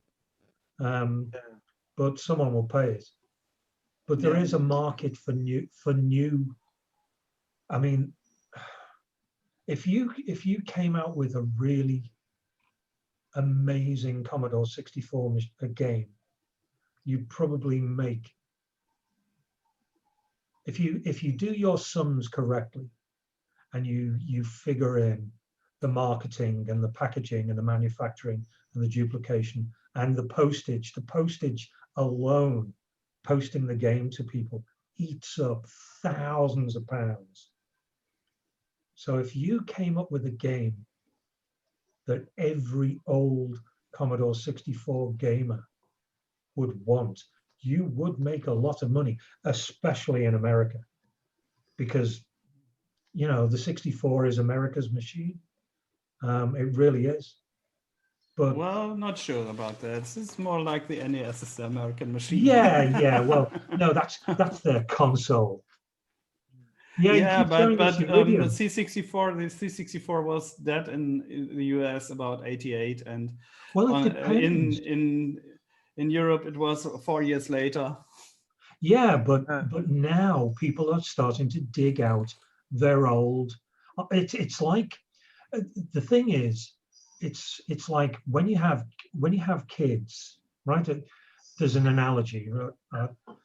When young men had motorbikes back in the 1950s and 60s, they met a girl, they got married. You cannot kiss and cuddle a girl on the back of a motorbike, So the motorbike goes and you get a car. And what comes after the car? The wedding ring. And what comes after that? Children. So all the toys that the boy has, they either go completely or they go upstairs in the loft. And then once the children are grown up and gone, the toys start coming back down again. You'd be surprised if you, like some of the geeks that I know, I mean, honestly, I mean, they are really nice people, but they are so strange. But their man cave, you see the pictures of the man cave in somebody's house and you just think, how old are you? You're like 55? And you're never going to play those games again in your life. I mean, they've got man caves that look like the Retrokompott Museum. I know. Yeah, the walls are groaning with games. They've got every single machine. I mean, really, I know guys who've got maybe 10 Spectrums. Why? Why? Yeah, I know the C64 scene in Germany is quite extreme in some places. Yeah. I know people who could literally they couldn't use some rooms because they are full of old technology. But if you came out with a game now that covered all bases, you know, if you did a Spectrum version, you'd hit England, you'd hit Poland and into Russia. But if the game was translated across the 8-bit machines and you did a Kickstarter and you covered your manufacturing costs in that Kickstarter, you would make a nice profit. You really would. There is a market. The market, it's gone full circle. The market is back because people like playing the old games, but they like to play new ones. Yeah, I'm very happy. You have something to say about Iridium. Yeah, I'm very happy to work on graphics for these Iridium versions for MSX computer and for ColecoVision console. And but the here's an interesting question. Andrew Hewson, they have released Hyper Sentinel. And he was the coder and artist behind Iridium. And I wonder, I don't know, I think maybe he sold the name Iridium or somebody owns the name, and because he's brought a 3D version out and it's exactly the same game. Yeah. Exactly the same viewpoint. I think it's because the name belongs to Andrew Braybrook from Graft Gold. Braybrook. No, Braybrook's just done Hyper Sentinel. I got the Hewson name mixed up. I don't know why he hasn't. He would have sold more copies of Hyper Sentinel if it was called Iridium, Hyper Iridium. Yeah. No. Andrew Hewson did Hyper Sentinel, but Andrew Braybrook owns the name Iridium, I think. Really? I think, my God. See. Or at least he owns the copyright about this. It's always a difference if you own the rights to publish or you own the rights of the property. So who owns Turrican? Because the markets keep asking for yet another Turrican, and yeah. I really think that there should be one. I think the time is right. Yeah, that's it. Yes, it's a shame we doesn't have a new Turrican for PlayStation 4 or Xbox. One of the great games, one of the truly great games.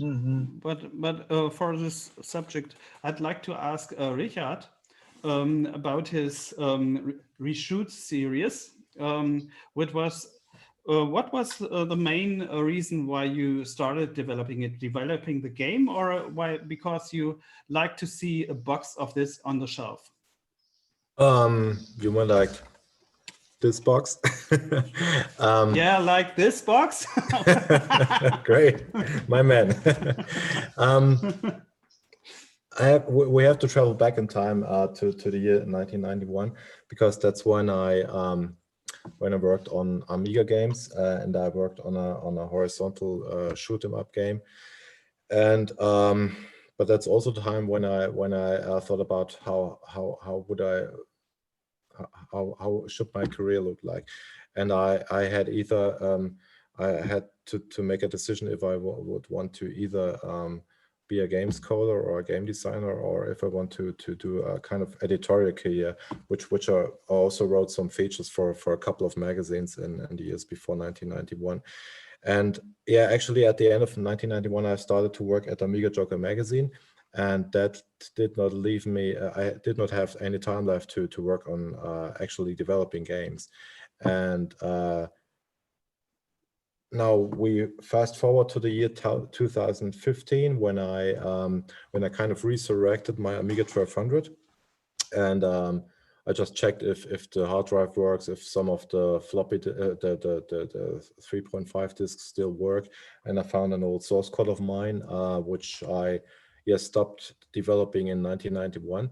And I just thought to myself, it would be nice if wouldn't it be nice to try to get back into coding and see if I can actually finish the game, which I started like 30 years before that.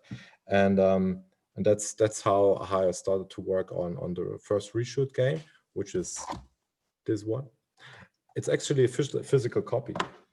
And I learned so much while developing this very first reshoot game that I decided to work on another game, which is called Reshooter. And it took me like 3 years from 2016 to 2019 to actually finish developing it and releasing it on CD-ROM.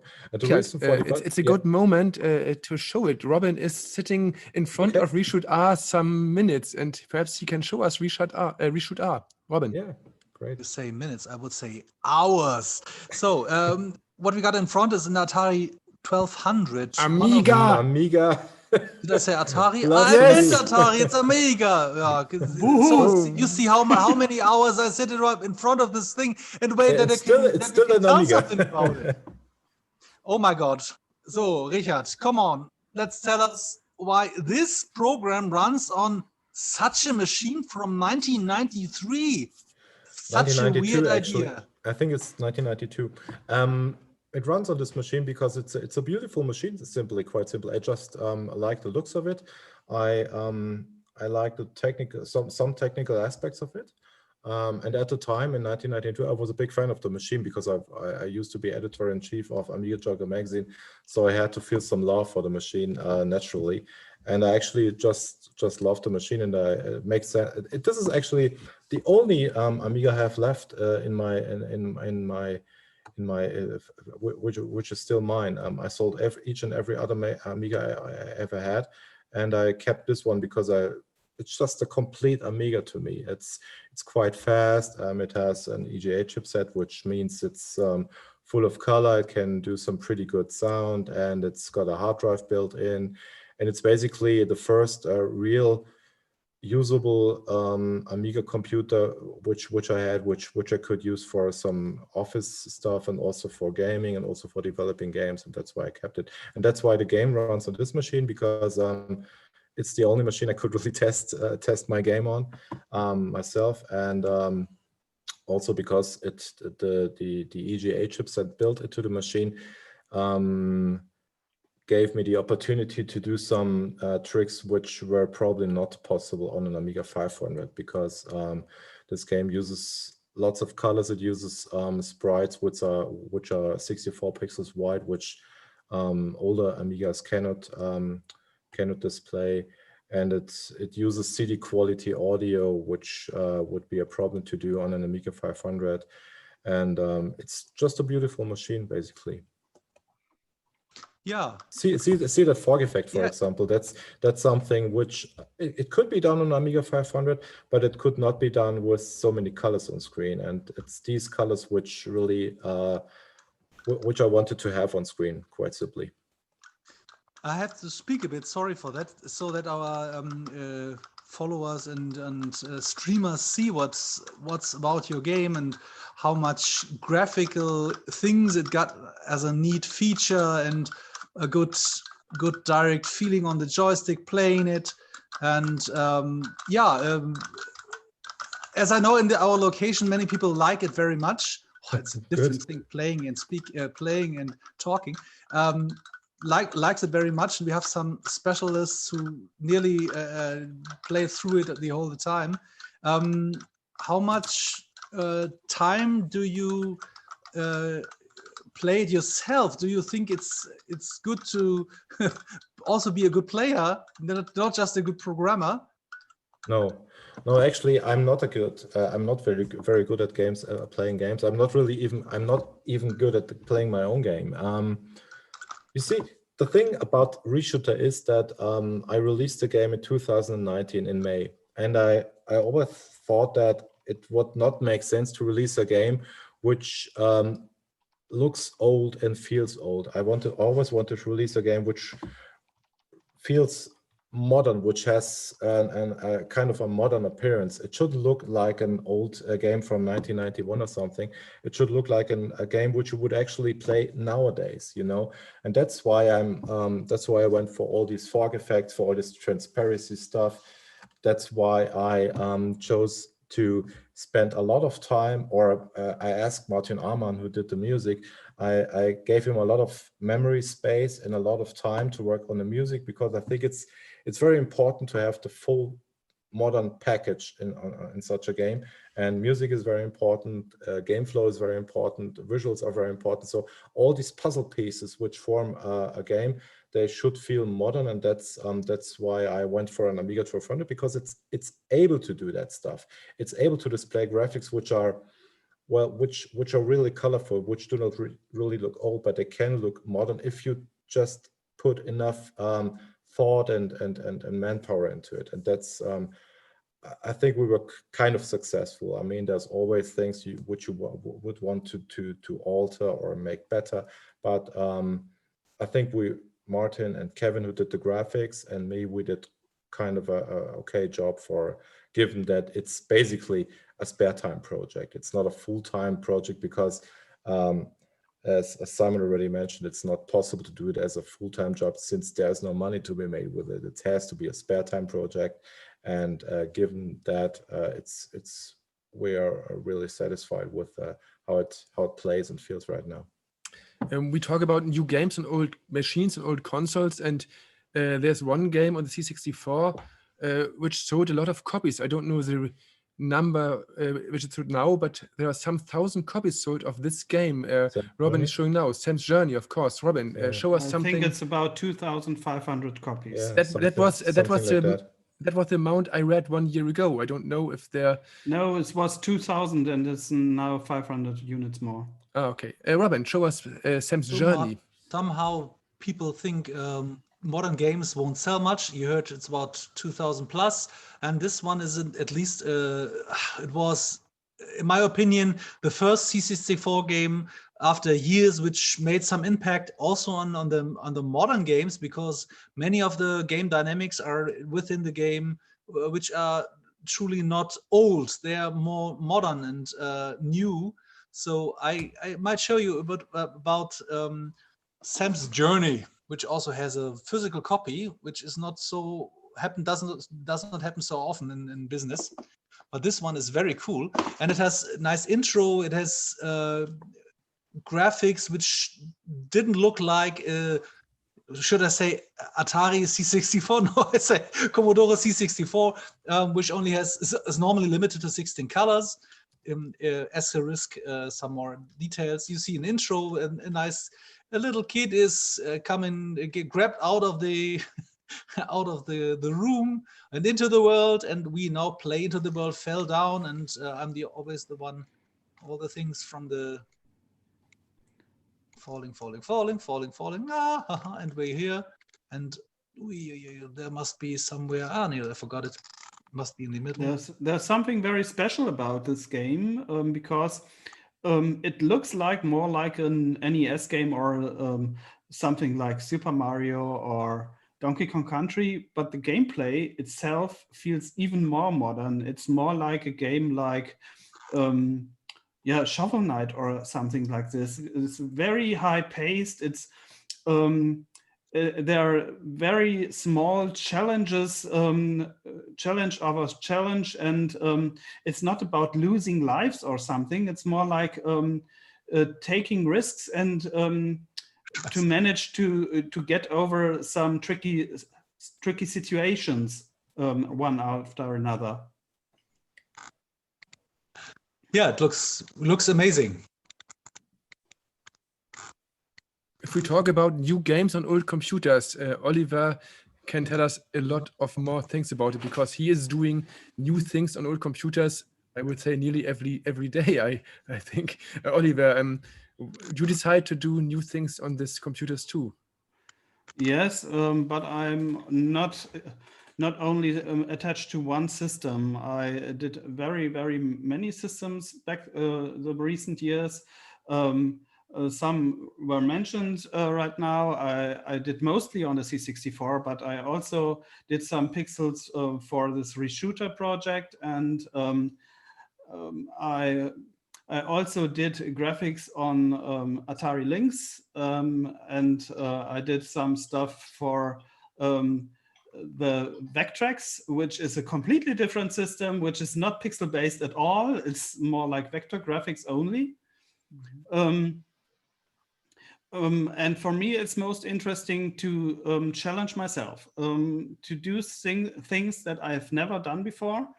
And something also like I was used to do graphics and effects for the demo scene, which were mostly back in the days. There were two sections. Some said there were effects for the demo scene that could not be done for games. And what I'm doing right now is mostly the opposite. I'm doing stuff I would do for demos usually in games, and just to check out if it's possible. And that led to some very interesting projects, I think. One of the most ambitious projects I've done was a point-and-click adventure game called Karen and the Tangled Tentacles, which was released in a competition first, but in an extended version with a Kickstarter with a book called Commodore 64 Compendium, which became quite successful, and I was very happy about this. And in recent years, I started a project together with some guys, or at least the coder started the project before. This was Andreas Larsson on a C64, and it is a conversion of Eye of the Beholder to the Commodore 64. And it's almost done. That's pretty amazing conversion. I love it. Thank you. Thank you. Like we were talking about, a market for new games on old machines. I'd forgotten there is, there is Knights of Bytes, who did Sam's Journey or Sam's Story. Then there's a guy, friend of mine, who runs Cytronic Software. Now, excuse me, I was just looking. He's Jason got, McKenzie. Yeah, there's like, I don't know, 50 Commodore 64 games, 4 Amstrad, 4 C16, 4 VIC-20, a couple of PC, then there's some Spectrum, and 3 Amiga. But he is actually, he's making a living. I mean, I don't know whether, I think he has a full-time job as well. But there you go, there's teams out there creating games for the 64. And like I say, the Russian guys on the Spectrum, they are doing things that I could not have dreamed of when I was working on Spectrum back in the 1980s. Mm-hmm. They did the best version of a Castlevania game for a home computer system on a ZX Spectrum. Yes, it's incredible. Yes, they did. Yes, yes, it's amazing. Oliver, how's that called? Castlevania Spectral Interlude. Really? Okay. Mhm. Yeah. Check that out. It's pretty amazing. Also the sound. Okay. Mhm. Yeah. And what was really strange about the when I was in Poland last year was I was talking to one guy and I said it was this topic about why do you like why is it the Spectrum here and not the 64? And he said we don't know why the Spectrum arrived, but when it did arrive, it didn't arrive in the official box and it didn't arrive with any manuals, and they had no books on coding. So they just had to take the machines apart and figure out how they worked. And the same applied to the games. When they got the games, none of the games were official. They were all pirate games. He said, and I said, what, everything was pirated? He said, Simon, you've got to remember, he said, up until about 10 years ago, he said, or 20 years ago, he said, we were behind the Iron Curtain. He said, we were a communist country. He said, so all the games are right. You'd get a cassette that would have like 5 games on one side and 5 on the other, but there were no instructions. So they'd get a game and load it and then just press keys or move a joystick and try and figure out what to do. And so it became a passion with them, and they just love it. I mean, they really, really do. And the homebrew scene out there is just so healthy. Mhm. It's amazing. Yes, indeed. Well, it's a similar situation in Germany, I think, because it was not really common to buy games back then. It's, Exactly. People couldn't afford them. For some reason, most people just copied games. Well, I bought some games, but as I said, I was living in a rural area, and there were not many people around who managed to get the complete new stuff, and so you had to receive them by mail order or something. Yeah. But it was similar, and interesting enough is that the scene who is responsible for all those copies, there were coders.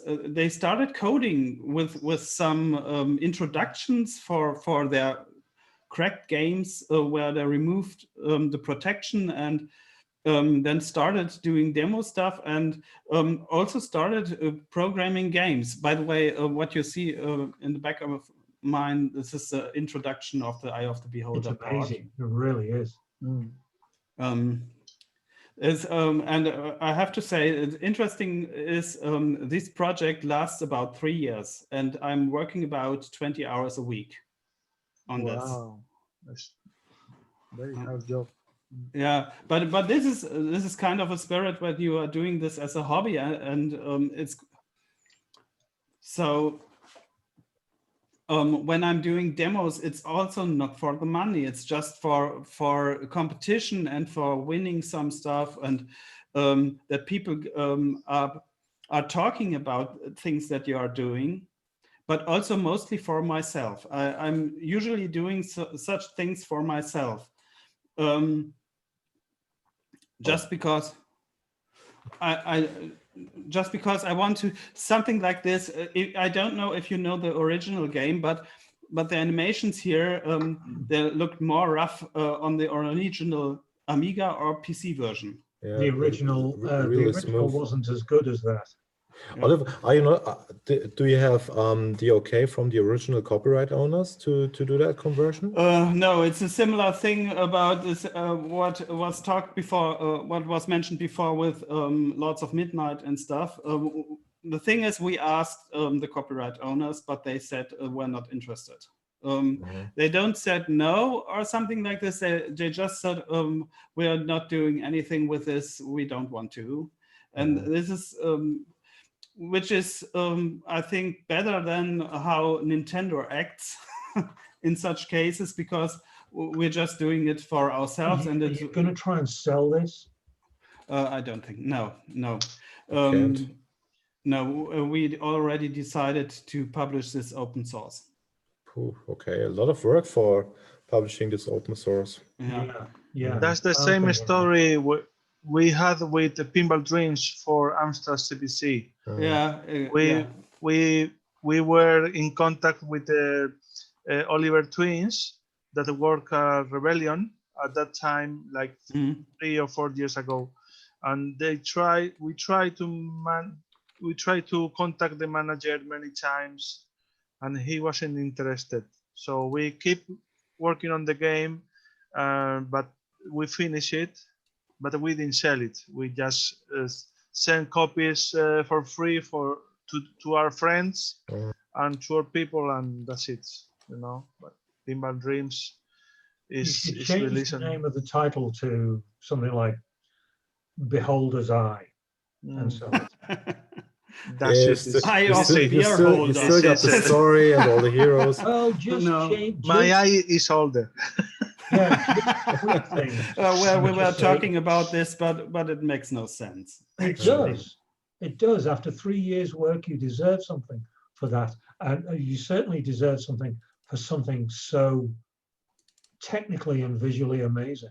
You really do. Yeah, and also I'd be afraid that I mean, after 3 years of working, I'd be afraid that someone comes on and forces you to not distribute this game on any channel, you know, like Nintendo usually does. But this is how the scene works. When it's online, then the scene will do its job, and everybody will play it. Yeah, I can tell. Yeah, I know, but you won't get any recognition for your work then, not financially and also not mentally. It's just within this very small scene, but you will not get any recognition outside of the hardcore scene, you know, and that would be very, very sad. No? Yeah, because the game need to be in the magazines. Because there's still a copyright holder. I think it's Electronic Arts, right? No, it's Wizards of the Coast. Okay. Yeah. Wasn't it a Westwood game? Yeah, exactly. But the AD&D license fell back to the copyright owner. Yeah, and 1 and 2 were developed by EA, and then the third one was developed. Wizards of the Coast actually put a team together, didn't they? No, I don't think so. It was just because the contract was over. Okay, I see. Well, I'd just tweak it and just say it was you know, an homage, you know, a tip of the hat. Oh, we wanted to do a game to show how much we love the original. Yeah, that's probably a good approach. Yeah, because it's just amazing. It really is. Something like this cannot go unrewarded. I mean, it really, really can't. For example, with Maze of Gelius, I'm working on MSX2 version. I'm getting paid, but the game will be released for free because Konami got the rights, and yeah, it's similar. They will come to us. And I work on sound effects for Ghosts and Goblins for MSX with a graphic card, and they are selling some copies. But Capcom is not going after the guys who actually is selling the MSX version. They are lucky. Yeah, but you never know before. I mean, you know that Nintendo always tries to that all these fan-made projects, they are not getting published because they have an eye on their own stuff. Some other companies, they seem not to care, but you never know. I mean, they could always change their mind and then seem to take care, and they could always stop such a project. I would never dare to do something like that, to make a conversion of an existing IP, which the copyright holder, if the copyright holder still exists and could still but actually that is mostly not the case why these projects happen. most of these projects happen because a coder looks at the routines and is thinking, is this possible on a C64, something like this? Yeah. And is starting, and most of these projects stopped in a technical demo stage. And the thing is that this project went far beyond that point, and it's way too good not to complete this. Yeah. That's yeah. I totally see the point. I just wonder if Simon says that probably it would make sense to release it under a bit of different name and release it. You're almost making our argument for, you're making the same point. You know, you're just saying there's too much work and it's too good not to release. It like I said, like Richard said, it's too good not to get some reward, and it does. Look at it. And also, you have to release it. You have to release it on disc. You have to have a physical copy of this game. Well, it's a cartridge game. Even better. Even better. Does it only work from cartridge? Because yes. you're learning so much because of performance reasons. Okay. Yeah, much better. Yeah, that means it would be pretty hard to get all the money together to produce cartridges. So you would have to. Well, the coder indeed did an own cartridge design for this. It's an Easy Flash game. Easy Flash is something like an Ocean cartridge, which is also capable to flash on your own. So users can do their own ROMs on an Easy Flash cartridge and play it on a physical hardware. I would immediately buy the cartridge, but I would not flash it myself. Yeah, just too lazy.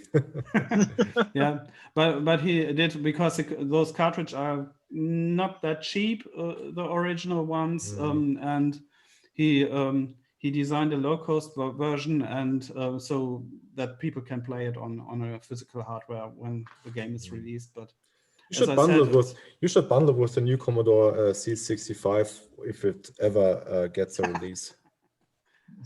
Yeah. Not sure.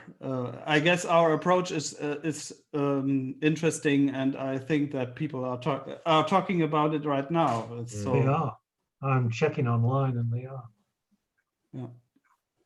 We are talking about art, about graphic, and we want to make one short interruption here in the location, because one game is an example for intrinsic sort of art. Robin will show it to us in some minutes. One anecdote before, I was in a museum some month ago, and that game was there as as art, and I played it, and the director says, "Why do you know this game?" And I say, I have it at my home and I play it, and I loved this game years ago, and a lot of people did not know about what I'm talking. Robin, show us this very special art. So we're talking about a game on the Sony PlayStation 1, and I move a bit, zoom up. Perhaps some of you know Whip Ribbon. Whip Ribbon is, from our point of view, of course, a piece of art, because it's so different from the games you know from the years before. It's, as you see, made in 2000 for the PlayStation 1, which is a very late game for the PlayStation 1, but it's in our eyes, one of the best. The thing is, a very easy game from the first point of view. You play a little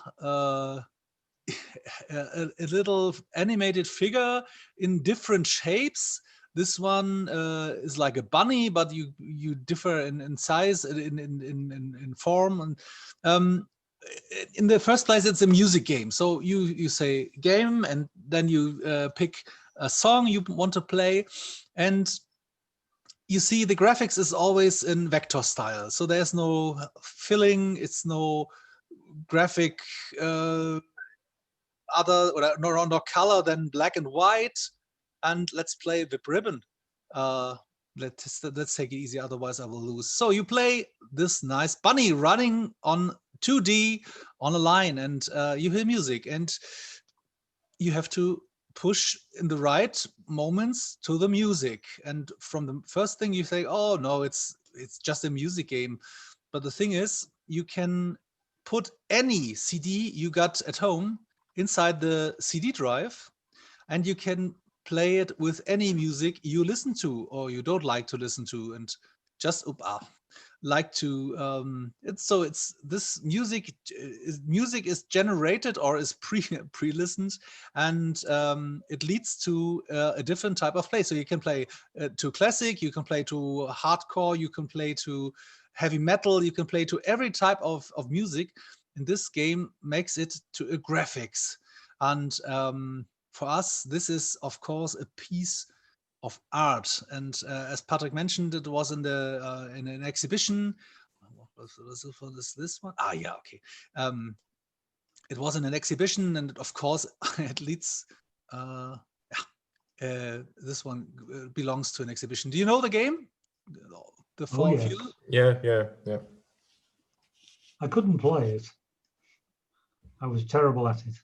It's very interesting from a technical point of view too, because it's, as far as I remember, it's usually not possible to open the CD tray of the PlayStation 1 without resetting the console, and that's one of the obstacles the developers had to get over. And also, how do you actually, read the audio from the CD and analyze it and put it on screen? You know, it's not trivial at all. So what you see here is very basic, but what goes on behind the very basic visuals, it's not trivial at all. Analyzing the CD audio, reading it, analyzing it, and trying to filter the important stuff from the music track so that it gets displayed is rather complicated, actually. So sometimes there's really a lot of stuff going on in the background which you cannot see. So this is why this game is art. And Because it's great because if you play another song, for example, a Madonna song, every time you play this song, the level is exactly the same. You can call a colleague and tell him, oh, did you play this Madonna song on the rhythm? Oh, did you play that song? And it's great. And we played it hours over hours, and I love this game, but a lot of people never gave this game a chance. And a lot of magazines don't understand this game, and we love it. And it's very Japanese, of course, but the thing is, in my eyes, if you see the first game of the guy called Masaya Matsuura, you see he made the first game was Parappa the Rapper, and this is another game you really should have a look at it, because it's such a genius game with such lovely music. And this one also has very good music. We're not making it very loud because there are always some copyright issues. But this one has specially made compositions just for the game, which fits in speed, fits in voice, and it's such an ingenious part of in my art. Of course, in my mind, of course, this is art, 100% art on computer games. Yeah, we can now have a bit of open talk, of course, again, but we don't want to forget to show this special sort of game. Oliver, perhaps you have some other ideas how we could talk about graphic, about art, about the future of this retro things. Yeah, because there was one point I'd like to ask Tony. Because I was checking out what people in this talk did in the past, and there was something I think it was pretty interesting, because the first game I found about which was done by you is this one. One moment. Ta-da! Ta-da! Yeah, Super Cyber. Yeah, exactly. And the thing is that this is for me, it's kind of clone of a game on an NES. I think it was Blaster Master. Mm-hmm. But the thing is, this is a typical game I was thinking about. This is in the DOS shareware era when this was released. It looks and feels like this. The thing is that after this game, you switched over to consoles. Why? Well, when I did this game, I wanted to do games for Amiga, but the coder moved to PC, and then we did this game in 4 months. Later on, I was 4 years trying to do more games. I managed to do 1 game, but it was terrible. It was worse than this one because the coder was starting, and sometimes happened that. And then one friend of mine give me the notice that in bid managers in Barcelona they was looking for a graphic artist that make pixel art. At the time, we didn't call it pixel art. We call it simple graphics, pixels, but not pixel art like now. And then I called to the company because I asked the phone number to one of the video game magazines at that time, and then I moved to Barcelona to do graphics for Game Boy Color because I wanted to work on video games, and I had the chance to do it, and it was quite amazing at that time. It was like flying in the sky. It was amazing. Yeah. And yeah, it was more simple graphics for Game Boy Color with those limitations. And I remember when we changed to Game Boy Advance, because the last game I worked on Game Boy Advance was were Asterix and Cleopatra. Yeah. And I do some levels for Asterix, for Obelix, another game for Game Boy Advance. We released both games on a pack. I remember that was quite harder working on the graphics for Game Boy Advance because it was 16-bit feeling. Yeah. Each sprite had 16 colors, and the backgrounds were much more complex, and it was at that time where things really started to get tough for the company, because I wanted to do 3D graphics for Game Boy Advance, and we had one coder in the company that actually can do 3D polygons and stuff, but nobody in the company wanted. The managers didn't wanted to use it. You know, the managers doesn't. We did this. Let me show you a demo we did. This is a Asterix XXL project, right? Is the pack? The pack name is Asterix Path and Owl. And it's I remember this one game from Infogramm, which is an Asterix game, which looks like a PlayStation 1. But we didn't work in that game. We work in the previous. Previous were Asterix Path and Owl, and it's a pack of 2 games. You know, and I want to show you a demo we did at that time. We did it at home, not inside the company, but it's a showcase of what we can do on Game Boy Advance, and it's a shame we didn't use it in the company because the managers only wanted to do 2D games, and that's it. So I was kind of changed to another company to do 3D graphics, and I moved to Malaga, to the south of Spain, to do 3D graphics for a real-time strategy games. Yeah. And well, at least I got this 3D demo for Game Boy Advance. I did all the polygons myself, and the coder did a very good job. We had some bug, but as you can see, it's working. And well, that's the story. And after that, after the PC game I work, it was mostly mobile games. Yeah. Yeah, I didn't manage to go back to the consoles because I really love to work on consoles, but I work on one game for Sony PSP called Puyo Puyo. It Oh, was yeah, I know that's one. Yeah. a clone of Puyo Puyo with chickens.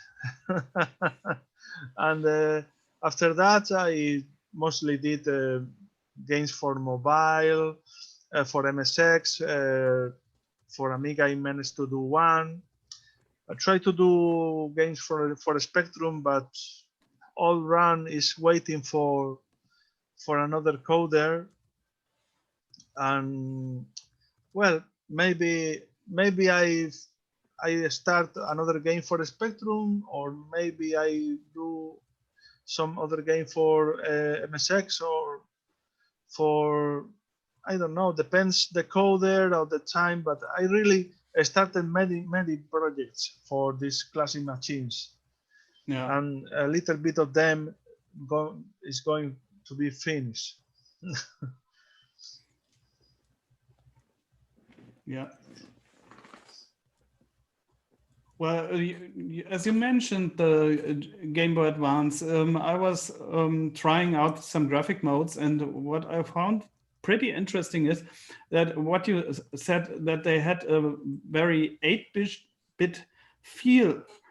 It's completely my impression there, because it's there's what I found interesting about this machine, same with the SNES, is that most people were talking about 265 colors. There are graphic modes that can handle 256 colors, but most of them are more like split into tile palettes of 16 colors, if I remember correctly. Yeah. And that makes things really, really complicated. Because most games, I think most games did not manage about more than 200 colors. I cannot imagine, because you need to share colors from palette 1 to B, and something that things look like a whole scene and stuff. Yeah, it's quite complicated. I remember the artist that worked in the backgrounds, that he got many 16 color palettes for, and one color palette for each character. So he did to calculate very carefully all the colors and everything, how to do it. Yeah, and me with the sprites, I got to, because we had 16 palettes of 16 colors, if I remember well. We don't have 16 different sprites at the level. So we actually managed to get dynamic palette management. So the game choose the palette when the sprite is getting in the screen, into the screen. Okay. So many enemies with different palettes, but only when the enemy gets into the screen, the game choose the right palette for him. And that's it, and that's the way it works. I remember when I work on these two final games before I get from the company to another one. I remember I did a box. The box, so you can actually punch the box, and the box explode and it gives you some item. And I did an explosion of like 30 pieces, 30 independent sprites. So when the box explodes, exploded many sprites, and later on they changed it because it makes the game slower when the box explodes. You know, but it was. Let me tell you something about Super Cyber, my first game. Yeah. The coder did a previous game called Cyber Droid on Amiga, And Super Cyber was a kind of sequel of that game. Okay. But the thing is, the game on Amiga runs at 50 frames per second all the time, with kind of 16 sprites on a screen. But it works with double layer scrolling and all of that. But when we move to PC, the game on PC runs around 20 frames per second. Yeah. It's got many sprites and more layers, more scroll layers, but it runs much worse than the Amiga version. Yeah, but with way more colors, and I think PC people didn't care because they didn't know the good stuff except from the one jump and run from id Software and That's it. So we were happy with the game, but in the end, I was still waiting to release the game for Amiga, and then it took more than 20 years for me to have to finally do it. But yes, it was quite good at that time to work on Super Cyber, and we were second place in the contest. The first game wasn't finished. Our game was finished. No. We are kind of ashamed with that, but well, his life is some people does these kind of things.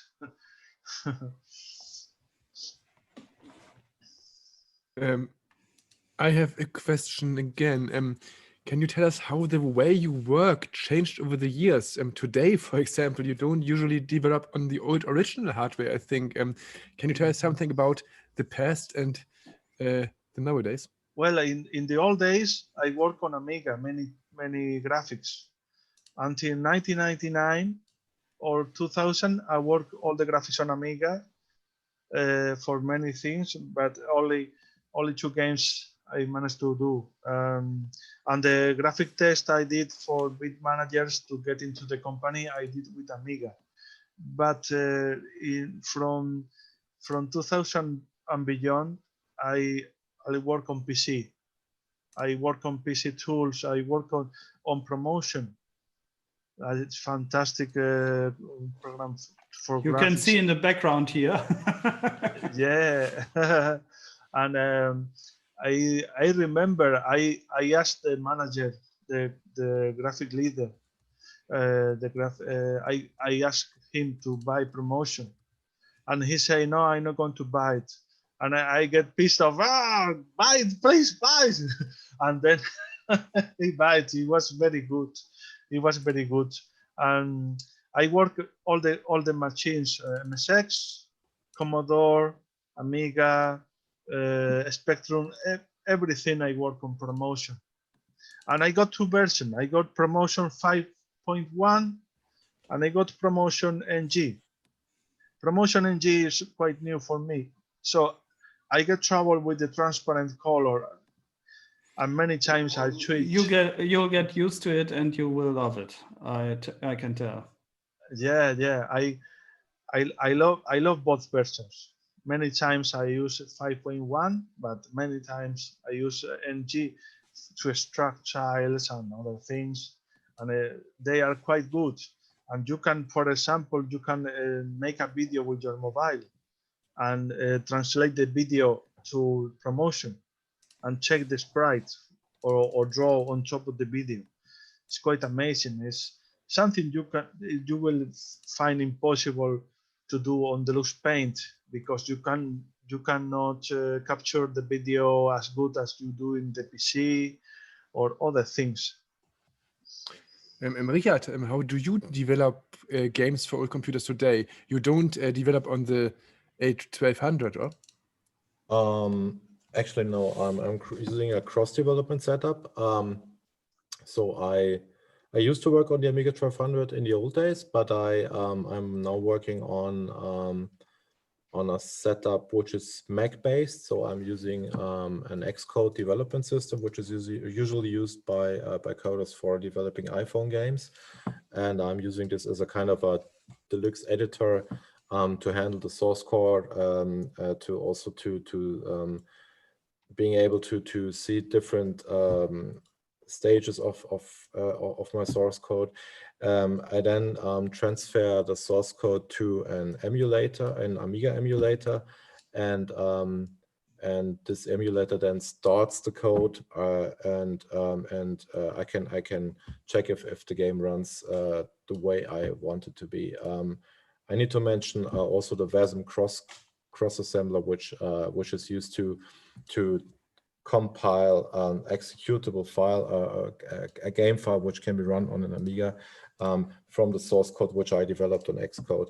So this is a basic development system I worked on myself, and I also put in some macros which kind of they give some kind of automation to certain processes. For example, this I can press just a single key, and that means that the actual source code is saved to the hard drive and also to a cloud.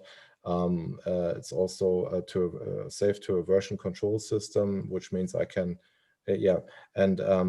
and then the source code is compiled and it's loaded into the Amiga emulator. It's within the Amiga emulator, it's loaded again and started, and it takes me about 1 second to press the key and then see the game. Whereas on the Amiga 1200 it would take me like, I don't know, probably 30 seconds or maybe almost a minute. And then if the game gurus, if it crashes, it would take me 1 or 2 minutes to reboot the machine. And so cross development is a lot faster and enables me to use many modern tools, which I did not mention, like for example Tiled, which is a system which allows me to create landscapes very fast and very efficiently. And that's how it needs to be, because I'm a one-man show doing creating games in my spare time right now. And that means I have to be as efficient as possible in order to create a great game with the least amount of time. And that's possible nowadays. Also, of course, the internet is very important. Without the internet, it would not be possible to communicate with Kevin Saunders, who did the major part of the graphics of Free Shooter, and he lives in Australia. I mean, imagine we would still be in 1991, and I would have to talk to someone in Australia. It would be almost impossible. I mean, I would have to call him like this because there were no emails by then. And because of the time difference, would mean calling would be just near impossible. Writing letters, sending disks, all that stuff is not necessary right now. That's why the internet is so important to develop on modern machines. Having said that, I'm still, of course, regularly starting my game on the Amiga 1200. Just to see if it performs the way I imagine it to perform. If it handles well with a Competition Pro joystick or a CD32 controller, because that's what actually counts. Does it really run smooth? Does it really run with a 50 Hertz frame rate, which means does it feel fluid? Does it feel good? Do all the effects work? Is the scrolling smooth? Does something flink or flicker, stuff like that needs to be checked on real hardware, because as good as emulation nowadays is, it's not 100% perfect. Even a great emulator like FSUAE, which I use on the Mac, still has some flaws, and it still doesn't emulate everything perfectly, and that's why it's always a good idea to recheck on the real hardware. Simon, how do you pixel today? Today is just the PC. I was the last sort of old school job I did. The first new version of Leisure Suit Larry, I had to do. Now I get mixed up now. It's either CGA or VGA. 16 colors, 16 horrible colors. and it was, I had to make sure that everything was EGA, EGA. enhanced graphics. Hooray. And I had to make sure that every pixel was double width. So it had to look old school. Now this version, the sequel, has the palette from Leisure Suit Larry 2, which again has 16 colors, but is high res, single width pixels. But again, I ran into problems with the horrendous limitations on the colors. So we had to take a few liberties. Some of the backgrounds are in exactly the right palette. Some are not, especially where flesh tones, if I had to draw a portrait. So I was allowed to maybe have 19 colors and throw in some extras, but everything is done. I'm not sure whether I was the one that kind of told Tony about promotion. Was I? Yeah. Yeah. I was a deluxe paint. Excuse me. I was. I used to use Degas on the Atari ST, which I really, really loved, but it had no animation. Then I started using deluxe paint on the Amiga, but then was put onto the PC. So, you know, I didn't have all the wonderful effects that the Amiga users had. And I loved D-Paint on the PC. I really, really did. But then I started work for a company and the boss said, you've got to use this new tool. It's called ProMotion. And I really didn't want to. And he said, well, you either use it or you leave the company. So I started using ProMotion. And I've got every single version. I don't like the new version. I don't like NG because they've turned off all the hotkeys. Everything that I've used for 15 years has gone. So you have to set hotkeys, which is really stupid. It's kind of, it defeats the purpose of the software. So if somebody said, we want you to do a job for us, but you've got to use this, I wouldn't. I'd just use mine, because it's just, I'd waste too much time learning all the new keys, learning all the functions. Yeah. They've moved things around, and things that used to be here are over there. And yes, you can reposition stuff, but what's the point? What's the point? It's too much like they've tried to make it a Photoshop of pixel art. And I know I know a lot of guys that use Photoshop and they just turn everything off. They dumb it down so that it just does. Well, I use it on a daily basis. Meanwhile, it's pretty cool, I have to say. I mean, it's horses for courses. So if someone wants the job done quick, I might as well stick with something that I know. So I stick with ProMotion. But this was a topic that somebody asked me on my podcast, is what tools do I use and what pixel tools are out there? And there's just dozens and dozens. There's Graphics Scale, GIMP, Photoshop. I know people use Painter and dumb that down. So what's the point in buying a piece of software that's going to cost you like $3,000 and then dumbing it down to do 8-bit graphics? Doesn't make sense. But yeah, you can, any job I get, you can do with the software that I use. You can do, you can do Spectrum stuff, you can do 64 stuff, you can even emulate color clash on the Spectrum. So the new tools can be used for all the old machines. That's it. Oliver, I saw some nice pictures in the background Yeah, some minutes ago. Perhaps you can tell us something about Yeah. these nice little pictures. I'd like to say what kind of tools I was using back then and how it changes today. Because back then, when I started, it was mostly very basic editors where you can just pixel something. I mentioned Koala Painter, which is just using a tool, going to the graphic screen, maybe to the zoomed graphic screen and set a pixel and back to the other tool and back and forth, and but no special thing, and as far as I remember, no undo.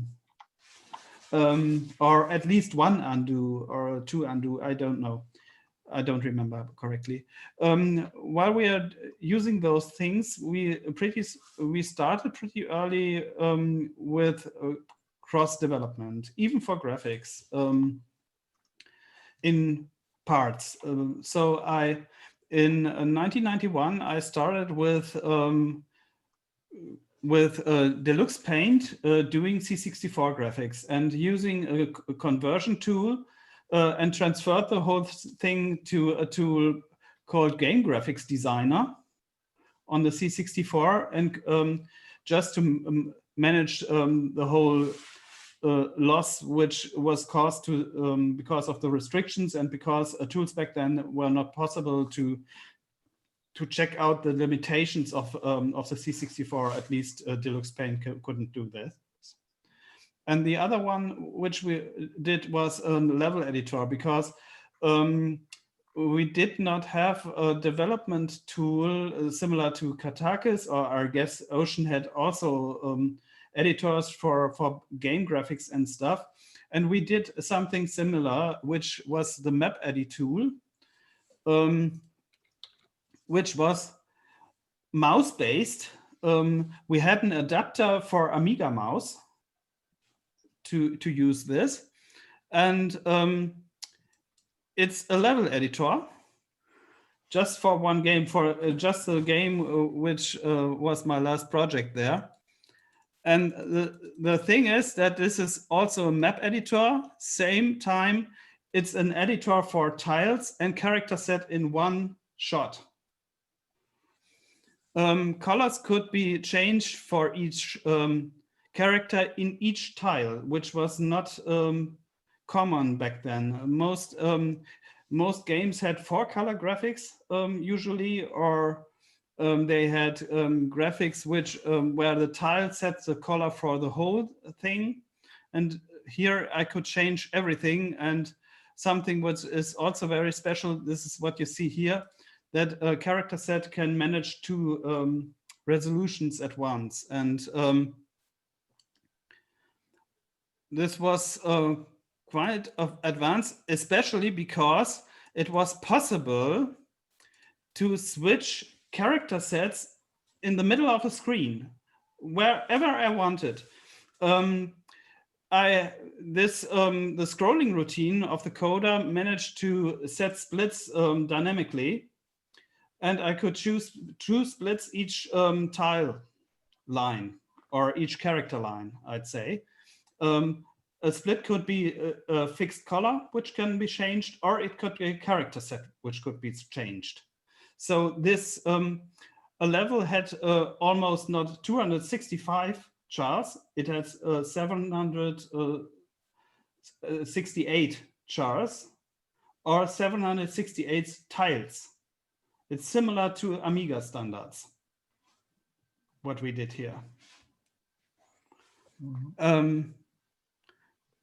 As you can see here, when I go more to the top, then you see it sometimes when it's switching, you see this, that there are splits, they are changing, and a new character set is starting there.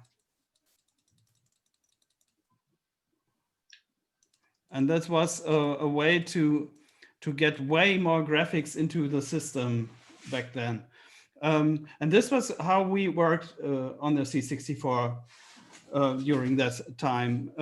And after I get back, then yeah, well, there were tools already which could manage C64 restrictions on in a standard Windows tool. The most editors I used in the beginning were similar to Koala Painter. They were not very flexible. I already used Promotion back then. I started using Promotion about 98. Was Promotion 2 or something? It was a very early version. But I didn't use it unless past years, because there were other tools which were way better for C64 standards. And this was a tool called Timantis. This one. And this one is a graphics tool I used for doing Commodore 64 graphics in a big picture mode. And what you see here is a similar graphics mode as a Spectrum. This is called Hi-Res. It looks like a traditional picture, but when I switched on the grid and I go deep into this picture, then you see that here there are just two colors in such a square. Do you guys see the stuff? Oliver, I cannot see anything. Oh, sorry. I didn't switch. You have told me before, because I look at the picture and thought, what is he talking about? Sorry. yeah, sorry. And I did. Sorry. Well, this is the tool I used for doing graphics back then. Is that a standard char mode or? No, this is Hi-Res. This is Hi-Res. This is similar to ZX Spectrum. But you got unlimited chars, or you got 256? Yeah, it's a bitmap mode, so it's for the full screen. Mm-hmm. This is for the bitmap mode. For the other mode, I have to load the other stuff again, because unfortunately, but I'll show it later, I think. Mm-hmm. No, this is just Hi-Res graphics. When you go into this, then you see here that you see these 8x8 pixel squares, and there are just two colors each square. Uh-huh. And the thing is that those graphics here are some bugs still. That this tool analyzes the picture dynamically, and when I go here, you see these gloomy red dots, and those do not match the whole thing. So when I go there and change the color, I think it's dark gray, for example. Then it works. Mm-hmm. This is how I did most of my demo scene graphics, and I have some of those here, like this one. It's also in Hi-Res mode. There are even ZX Spectrum versions of it. I have seen somewhere that there were sceners who did a conversion of my pictures on a ZX Spectrum. Mm-hmm. And this is the most usual mode for C64. This is multicolor. This is with this big pixels, this double pixels. And there the restrictions are a bit more, yeah, they're nicer, because you have to check one color as background, and you can put in 3 different colors in each of these squares. Mm-hmm. You see here. This is also the graphics mode where most loading pictures were done back in the day on the C64. This is also one in this graphics mode. One thing which is pretty interesting is that this tool also has a CRT emulation. So in the preview window, I can switch between clear pixels to CRT effects. So I can see how pixels blend together. on a traditional monitor. I hope this is it's a bit small, but I cannot scale it, unfortunately.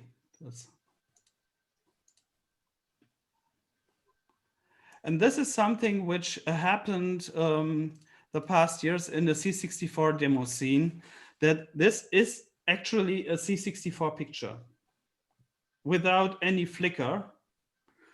It's done in a mode called new FLI, where people started to change colors each line. This is something which happened already in the early 90s. But the thing is that this mode also arranged the bitmap graphics with layers of sprites. It's possible to put sprites in the background. And so there are additional colors in this high-res mode here, which leads to something that you have a full resolution of 320 to 200 pixels in full screen, and can choose colors quite freely. Not really freely, because it's a very, very complicated graphic mode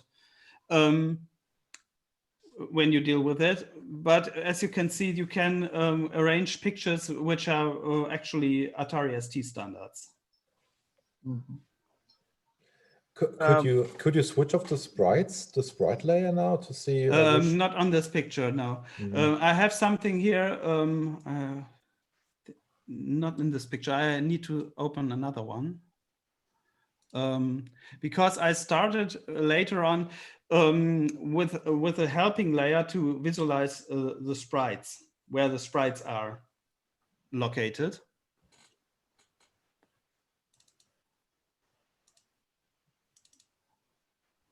In this one. Oh. Amazing.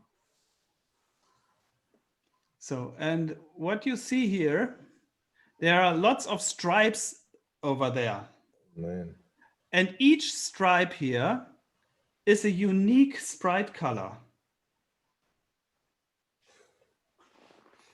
So I have to think about that every odd pixel, a sprite color changes in a regular area here. And every even color, the bitmap color changes. Is it really your task to arrange sprites in a way that they provide a really? It's not. There's no automatic process going on in the there is background? a conversion tool, but when you do this, you always have such stripes here and there, and it's not possible to arrange a picture with this with this level of detail. Okay. I can tell. And how do you export these files so that the coder can implement it? I need to use this conversion tool still, but I have to prepare those that there is mostly a one-on-one conversion, and this conversion tool exports it as an executable file for C64. So how many hours did you invest into this picture? This one, 130 hours. Oh, man. I'm very sorry, because I got to work tomorrow and I got to wake up very early. I got to finish myself today, but I hope to see you guys, to see you soon, and I will try to get in touch with you by Twitter or any other way. Okay. Tony. Yeah. See you, Tony. Nice See to you. meet Bye. you guys. Yeah. Bye. Bye. Thank you. I think I have to say goodbye too, because it's quite late for me. We can do a last short round if you want, because I want to know one thing. What plans with retro things do you have in the future? Wishes, ideas, dreams? And Richard, we are waiting for the third part of Reshoot. Proxima. Yeah, that's the game I'm currently working on. So that should be the third part in the reshoot series, and it should really bring the whole thing a step. Yeah, I really want to move things forward now. The thing is that with Reshoot Proxima, I'm currently in the process of developing the engine. Basically, it's almost finished by now, so all functionality is there. Where we have got vertical scrolling now instead of horizontal scrolling. We've got attached objects, which means I can combine smaller objects to big objects for boss fights, stuff like that. Many new effects, lots of explosions on screen. We've got like 100, up to 100 bullets on screen, and up to 64 blitter objects, which are bigger objects on screen at the very same time. With almost no drop in frame rate. So the basic target frame rates, which is just the most the fastest frame rate you can get on an Amiga, and but also I'm aiming for converting this game to a more modern platform, just to get some kind of financial backing, because that's what we talked earlier. You invest like hundreds and hundreds of hours. Like Oliver said, he invests like more than 100 hours into just one picture, and developing a retro game is very time intensive. And I'm aiming for developing a game for Amiga, but also for a more modern platform. More on that pretty soon, I hope. And so yeah, Reshoot Proxima is developing nicely. The target release was planned for 2020. That's not going to happen, unfortunately. It's going to be 2021, but hopefully in the first part of the year. And it's again, it's a game for all EGA equipped Amigas, which means it's going to run on a CD32. I'm going to release it physically because I just love to have something in my hands. That's why it cannot be digital release only. And it's going to feature really great music, lots of soundtracks this time, not just one in-game soundtrack, but many more soundtracks, and a couple of ideas in the game, which really should make it feel very arcadey, very fast, very frenetic, and I'm really enjoying each and every hour, almost each and every hour of developing on this. So that's the current plan. Would be great if we can play it here in our location in some months. We are waiting for it, and it looks great. I see some snippets, and I like the direction of the scrolling. It's the direction I love most. And Really? explosions. Yeah. A game can only be as good as its explosions, right? Of course. Yeah. Thanks for joining us, Richard. Thanks. Yeah. Thank you very much for having me. See you. Yeah. Bye. Bye. And the same question to Simon. What are your future wishes, ideas, dreams regarding to retro I've got things? to finish off a ZX Spectrum Next game that I started 2 years ago, and have done nothing on it for a year because of a lot of things. Life got in the way. So I've decided to return to that. Then, depending on how I feel at the end of that, the coder and the musician are very eager to do a second game. So I'll have a serious think about what that game could be. I do have another ZX Spectrum game up my sleeve, but I can't say anything about it yet. It's a big title. And after that, let me see, let's have a look at my list. ZX Spectrum and big title. Yeah, I don't know, basically just try and find work and try and keep working. Preferably try and get a game. I'd like to do a game that will get me back out to Hamburg. Simple as that. Yeah, Oliver, what's the background? I'll have to say goodbye, guys. Okay, Simon, thanks a lot for joining us. We hope to see you here in our museum in some days, months, or years, whenever you will be here, please join us. And we did a Press special thumbs. sightseeing tour for you here in our rooms. Thanks for joining us, Simon. Cheers. Bye-bye. Ciao. Oliver, you have a special graphic at the end, or what is? No, this is a tool I was talking about earlier, but yeah, messed it up. Okay. The same question to you. You are doing graphics for the Eye of the Beholder series. It's nearly finished now. And what comes next? Quake 3 on the C64? No. Not sure about that.